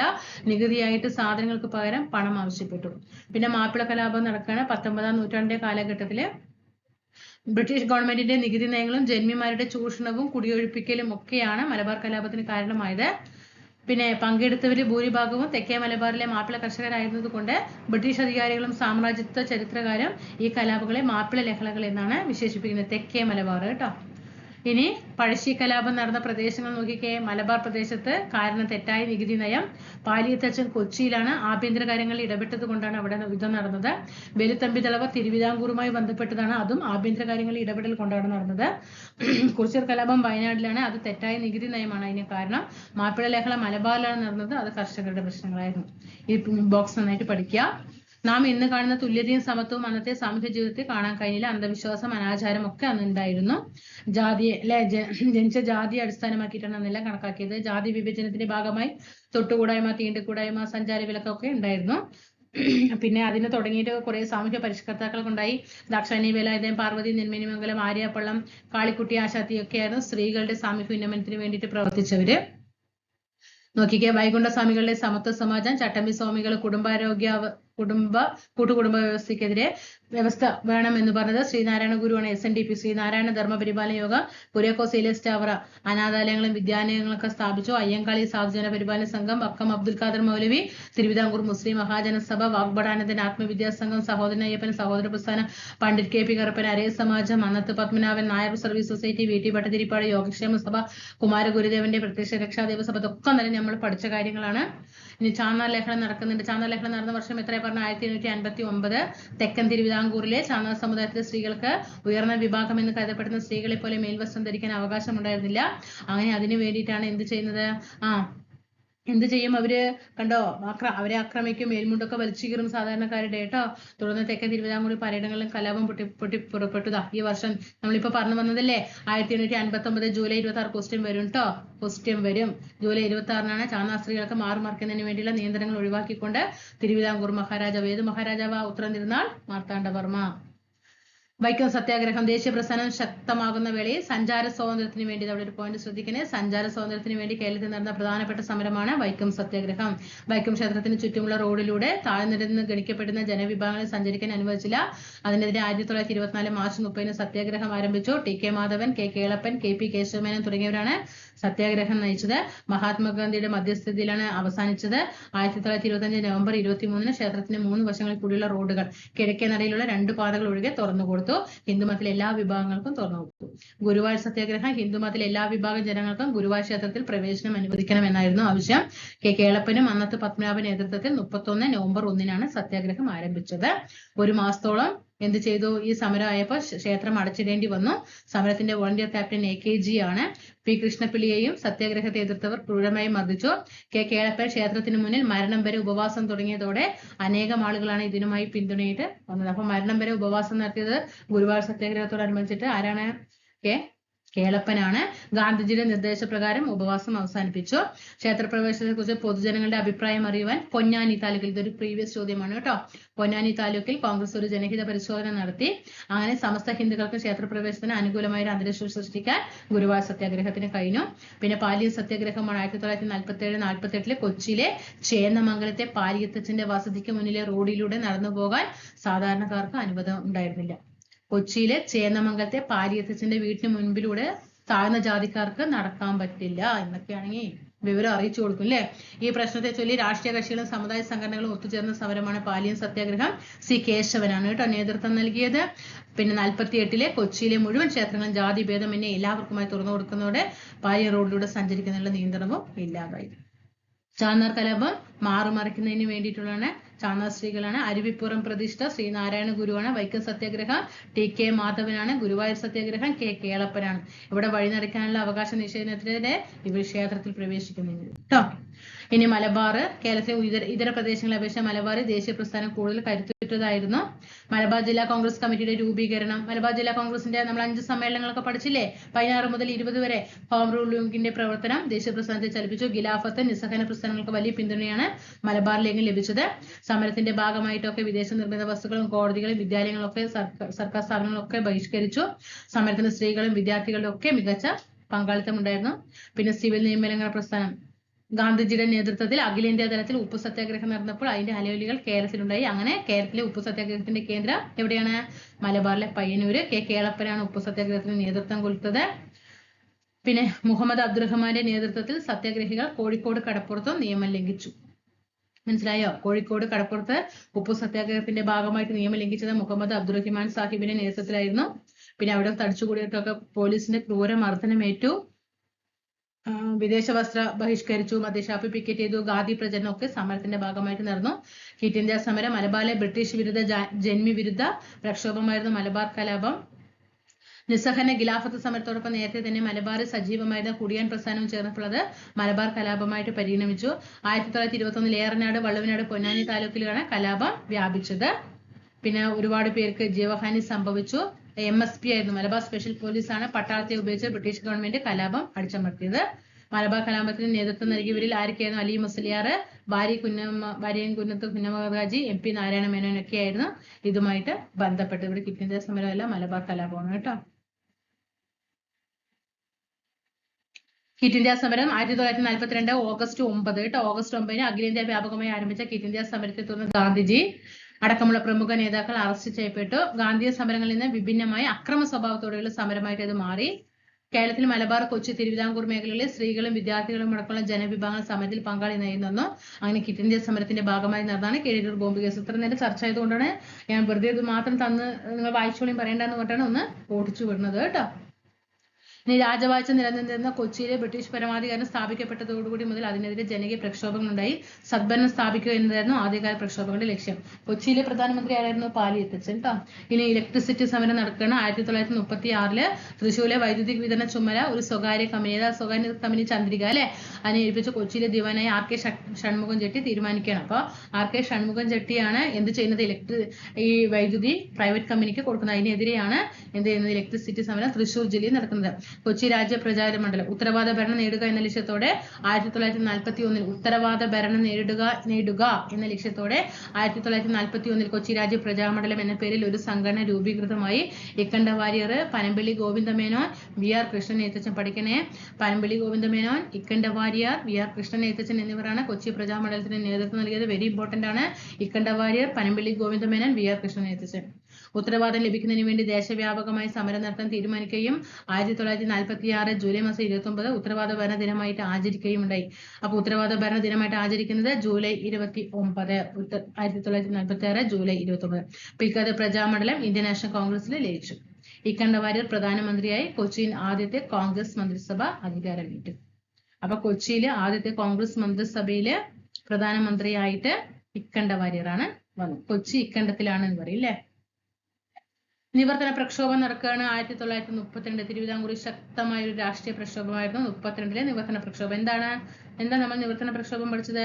ക്രിസ്ത്യനും മുസ്ലിം ഈഴവ വിഭാഗക്കാർ സമിതി രൂപീകരിച്ച് സംയുക്തമായിട്ടാണ് പ്രക്ഷോഭം നയിച്ചത്. സർക്കാർ ഉദ്യോഗങ്ങളിലും നിയമസഭയിലും ജനസംഖ്യയ്ക്ക് ആനുപാതികമായിട്ട് സംവരണം വേണം എന്ന് പറഞ്ഞുകൊണ്ട് സി കേശവനും NV ജോസഫും PK കുഞ്ഞ് എന്നിവരൊക്കെയായിരുന്നു പ്രക്ഷോഭത്തിന് നേതൃത്വം നൽകിയത്. തിരുവിതാംകൂറിൽ ഉത്തരവാദഭരണത്തിന് വേണ്ടിയിട്ടുള്ള പ്രവർത്തനങ്ങൾ നടന്നത് തിരുവിതാംകൂർ സ്റ്റേറ്റ് കോൺഗ്രസിന്റെ ആഭിമുഖ്യത്തിലായിരുന്നു. പഠിക്കാനായിട്ട് വെരി ഇമ്പോർട്ടന്റ് ആണ്. പട്ടം താണപ്പിള്ളിയാണ് തിരുവിതാംകൂർ സ്റ്റേറ്റ് കോൺഗ്രസിന്റെ ആദ്യത്തെ പ്രസിഡന്റ്. തിരുവിതാംകൂർ സ്റ്റേറ്റ് കോൺഗ്രസിന്റെ ആദ്യത്തെ പ്രസിഡന്റ് പട്ടം താണുപിള്ള. നിവേദനങ്ങളിലൂടെയും പ്രത്യക്ഷ സമര പരിപാടികളിലൂടെയും ഇവർ പ്രക്ഷോഭ പ്രവർത്തനങ്ങൾ ആസൂത്രണം ചെയ്തു. ഇനി കോൺഗ്രസ് സോഷ്യലിസ്റ്റ് പാർട്ടി 1934 K കേളപ്പന്റെ അധ്യക്ഷതയിൽ കോഴിക്കോട് വെച്ചിട്ടാണ് യോഗം ചേർന്നത്. സോഷ്യലിസ്റ്റ് ആശയങ്ങളിൽ തൽപരരായ കോൺഗ്രസ് പ്രവർത്തകർ 1934 K കേളപ്പന്റെ അധ്യക്ഷതയിൽ കോഴിക്കോട് വെച്ചിട്ടാണ് യോഗം ചേരുന്നത്. ഇന്ത്യൻ നാഷണൽ കോൺഗ്രസിനുള്ളിൽ ഒരു കോൺഗ്രസ് സോഷ്യലിസ്റ്റ് പാർട്ടി രൂപീകരിക്കാൻ അവർ തീരുമാനിച്ചു. P Krishnapillai, Sankaran Namboori, EM Sankaran Namboodiripad, AKG എന്നിവരാണ് ഈ വിഭാഗത്തെ നയിച്ചത്. കോൺഗ്രസ് സോഷ്യലിസ്റ്റ് പാർട്ടിയുടെ നേതൃത്വത്തിൽ നിരവധി കർഷക സമരങ്ങൾ കേരളത്തിൽ ഉണ്ടായിട്ടുണ്ട്. അപ്പൊ ഇന്ത്യൻ നാഷണൽ കോൺഗ്രസിനുള്ളിൽ കോൺഗ്രസ് സോഷ്യലിസ്റ്റ് പാർട്ടി രൂപീകരിക്കാൻ തീരുമാനിച്ചവരാണ് P Krishnapillai, EM Sankaran, EMS Namboodiripad, AKG. കേരളത്തിൽ സ്ത്രീകൾ നേതൃത്വം നൽകിയ സമരങ്ങളാണ് മലബാർ കലാപം, വിദേശ വസ്തു ബഹിഷ്കരണം, മദ്യഷ പിക്കറ്റിംഗ്, അയിത്തോച്ചാരണ, ഹരിജനോദ്ധാരണം, ഖാദി പ്രചരണം ഒക്കെ സ്ത്രീകൾ നേതൃത്വം വഹിച്ച സമരങ്ങളാണ്. നിസ്സഹകരണ, നിയമലംഘനം തുടങ്ങിയ സമരങ്ങളിലൂടെ ഇന്ത്യയിൽ ദേശീയ പ്രസ്ഥാനം കരുത്താർജിച്ച കാലത്ത് കേരളത്തിൽ സ്ത്രീകളുടെ സജീവ പങ്കാളിത്തം ഉണ്ടായിരുന്നു. പിന്നെ ഗാന്ധിജിയുടെ സന്ദേശം ഉൾക്കൊണ്ട് ഉപ്പ് നിർമ്മാണം, വിദേശ വസ്ത്ര ബഹിഷ്കരണം, ഖാദി വസ്ത്ര നെയ്തെടുക്കലൊക്കെ സ്ത്രീകൾ സജീവമായി. പിന്നെ അയിത്തോച്ചാരണ, ഹരിജനോദ്ധാരണ പ്രവർത്തനങ്ങളിലൊക്കെ സ്ത്രീകൾ പങ്കെടുത്തു. അങ്ങനെ മലബാറിൽ AV കുട്ടിമാളു അമ്മ, പഠിക്കണേ വെരി ഇമ്പോർട്ടന്റ് ആണ്. മലബാറിൽ നേതൃത്വം കൊടുത്തത് AV കുട്ടിമാളു അമ്മ. പ്രീവിയസ് ചോദ്യമാണ്. മലബാറിൽ നേതൃത്വം കൊടുത്ത വനിത ആരാന്ന് ചോദിച്ചിട്ടുണ്ട്. AV കുട്ടിമാളു അമ്മയാണ്. അമ്മു സോമനാഥൻ തിരുവിതാംകൂറില്, അക്കാമ ചെറിയൻ, ആനി മുസ്ലിം തുടങ്ങിയവരും ഇക്കാര്യങ്ങളിൽ ദേശീയ പ്രക്ഷോഭങ്ങൾക്ക് നേതൃത്വം നൽകി. ഇനി ഐക്യ കേരളത്തിലേക്ക് നയിച്ച സംഭവങ്ങൾ. ഐക്യ കേരള പ്രസ്ഥാനം പഠിക്കുമ്പോൾ 1921 ഒറ്റപ്പാലത്ത് നടന്ന അഖില കേരള പ്രവിശ്യ സമ്മേളനത്തിൽ മലബാർ, കൊച്ചി, തിരുവിതാംകൂർ എന്നിവിടങ്ങളിൽ നിന്നുള്ള പ്രതിനിധികൾ പങ്കെടുത്തു. അപ്പൊ അഖില കേരള പ്രവിശ്യ സമ്മേളനം നടന്നത് 1921 ഒറ്റപ്പാലത്ത്. 1928 ജവഹർലാൽ നെഹ്റുവിന്റെ അധ്യക്ഷതയിൽ ചേർന്ന പയ്യന്നൂർ കോൺഗ്രസ് സമ്മേളനം. 2 ഇമ്പോർട്ടന്റ് ആണ്. 21 ഒറ്റപ്പാലത്ത് അഖില കേരള പ്രവിശ്യ സമ്മേളനം നടക്കുന്നത്. 1928 ജവഹർലാൽ നെഹ്റുവിന്റെ അധ്യക്ഷതയിൽ പയ്യന്നൂർ കോൺഗ്രസ് സമ്മേളനം നടക്കുന്നത്. അതിലാണ് സ്വതന്ത്ര ഭാരതത്തിന്റെ ഭരണഘടനയ്ക്ക് രൂപം കൊടുക്കുമ്പോൾ കേരളത്തെ ഒരു പ്രത്യേക സംസ്ഥാനമായിട്ട് പുനഃസംഘടിപ്പിക്കണം എന്ന് പറയുന്നത് കേട്ടോ. വെരി ഇമ്പോർട്ടന്റ് ആണ്. നമ്മുടെ കേരളത്തെ ഒരു സംസ്ഥാനമായിട്ട് പുനഃസംഘടിപ്പിക്കണം എന്ന് ആവശ്യപ്പെട്ട സമ്മേളനമാണ് 1928 നെഹ്റു അധ്യക്ഷനായിട്ടുള്ള സമ്മേളനം പയ്യന്നൂർ. ഇതിനെ തുടർന്നിട്ടാണ് ഐക്യ കേരളം എന്ന ലക്ഷ്യം നേടിയെടുക്കുന്നതിന് വേണ്ടി പ്രവർത്തിക്കുന്ന കമ്മിറ്റി രൂപീകരിക്കപ്പെട്ടു. കൺവെൻഷനൊക്കെ നടന്നു. അങ്ങനെ 49 ജൂലൈ 1 തിരുവിതാംകൂറും കൊച്ചിയും സംയോജിപ്പിച്ച തിരുക്കൊച്ചി രൂപീകരിച്ചു. അപ്പൊ തിരുക്കൊച്ചി രൂപീകൃതമായത് 1949 ജൂലൈ മാസം 1. ഓക്കെ, 1 പഠിക്കണേ. 1949 ജൂലൈ 1. അങ്ങനെ സ്വാതന്ത്ര്യാനന്തരം ഇന്ത്യയിൽ ഭാഷാടിസ്ഥാനത്തിൽ സംസ്ഥാനങ്ങൾ പുനഃസംഘടിപ്പിക്കുന്നതിനുള്ള ഫസൽ അലി കമ്മീഷൻ രൂപീകൃതമായി. വെരി ഇമ്പോർട്ടന്റ് ആണ്. സംസ്ഥാന പുനഃസംഘടനാ കമ്മീഷന്റെ അധ്യക്ഷൻ ഫസൽ അലി. കമ്മീഷന്റെ ശുപാർശ പ്രകാരം മലബാറിലെയും തിരുക്കൊച്ചിയെയും സംയോജിപ്പിച്ചുകൊണ്ട് 1956 നവംബർ മാസം 1 കേരള സംസ്ഥാനം നിലവിൽ വന്നു. ആ കേരള സംസ്ഥാനം നിലവിൽ വരുമ്പോൾ തിരുവിതാംകൂറിന്റെ ഭാഗമായിരുന്ന തൊവാളയും അഗസ്തീശ്വരവും കൽക്കുളവും വിളവങ്കോടും മദ്രാശി സംസ്ഥാനത്ത്, അതായത് ഇന്നത്തെ തമിഴ്നാട്ടിനോട് ചേർത്തു. അതായത് നമ്മുടെ കേരളത്തിലേക്ക് വരേണ്ടിരുന്ന പ്രദേശങ്ങളാണ് തോവാളിയും അഗസ്തീശ്വരവും കൽക്കുളവും വിളവങ്കാടും. അത് തിരുവിതാംകൂറിന്റെ ഭാഗമായിരുന്നു. ഇപ്പൊ കേരള സംസ്ഥാനം നിലവിൽ വരുമ്പോൾ തിരുവിതാംകൂറിന്റെ ഭാഗമായിരുന്ന ഈ ജില്ലകളൊക്കെ എന്ത് ചെയ്യണം? താലൂക്കൊക്കെ കേരളത്തിലേക്ക് വരണം. പക്ഷേ അത് ഇന്നത്തെ തമിഴ്നാടിനോട് ചേർത്തു. ഏതൊക്കെയാണ് തിരുവിതാംകൂറിന്റെ ഭാഗമായിരുന്ന സ്ഥലങ്ങൾ? തോവാള, അഗസ്തീശ്വരം, കൽക്കുളം, വിളവങ്കോട്. ഇനി കർണാടകത്തിന്റെ ഭാഗമായിരുന്ന കാസർഗോഡ് താലൂക്ക് കേരളത്തോട് കൂട്ടിച്ചേർത്തപ്പെട്ടു. കാസർഗോഡ് താലൂക്ക് കർണാടകത്തിന്റെ ഭാഗമായിരുന്നു. അത് നമ്മുടെ കേരളത്തോട് കൂട്ടിച്ചേർക്കപ്പെട്ടു. ഇത്രയും കാര്യങ്ങളാണ് ദേശീയ മുന്നേറ്റങ്ങൾ, നമ്മുടെ കേരളത്തിലുണ്ടായ മുന്നേറ്റങ്ങളെ കുറിച്ചിട്ട് പഠിക്കാനുള്ളത് ഞാൻ ഓരോന്ന് എടുത്ത് പറഞ്ഞു. പിന്നെ SCERT എന്താണെന്ന് കൂടിയിട്ട് പറഞ്ഞു തന്നിട്ടുണ്ട്. പറഞ്ഞല്ലോ, നമ്മൾ പറഞ്ഞു തന്ന കാര്യങ്ങൾ തന്നെയല്ലേ SCERT ഓക്കെ. അപ്പൊ അത്രയും കാര്യങ്ങളൊക്കെ പഠിക്കുക കേട്ടോ. നന്നായിട്ട് പഠിച്ച് റിവിഷൻ ചെയ്യുക. നോ ടെൻഷൻ കേട്ടോ, ഒരു ടെൻഷനും വേണ്ട. കറണ്ട് അഫെയറിന്റെ ക്ലാസ് കുറച്ച് ക്ലാസ് ആയിട്ട് എന്ത് ചെയ്യുക, ഓരോരോ മേഖലകൾ എടുത്ത് കറണ്ട് അഫെയർ ഇടുക കേട്ടോ. ചിലപ്പോൾ ഒരു ദിവസം തന്നെ 1-2 ഒക്കെ വരും. അപ്പോൾ ഒപ്പം വരിക. ചാനൽ സബ്സ്ക്രൈബ് ചെയ്ത് കാണാണ്ടിരുന്ന നോട്ടിഫിക്കേഷൻ ബെല്ലൈക്കൺ കൊടുക്കണ നോട്ടിഫിക്കേഷൻ വരില്ല. അപ്പോൾ നമുക്ക് കാണില്ല. അപ്പൊ അതൊന്ന് ശ്രദ്ധിക്കുക കേട്ടോ, അതൊന്ന് ചെയ്ത് വെക്കാനായിട്ട് ശ്രമിക്കുക. ഓക്കെ, കറണ്ട് അഫെയർ ധൈര്യമായിട്ട് ഇരുന്നു കേട്ടോ. എല്ലാം എത്തിക്കാം.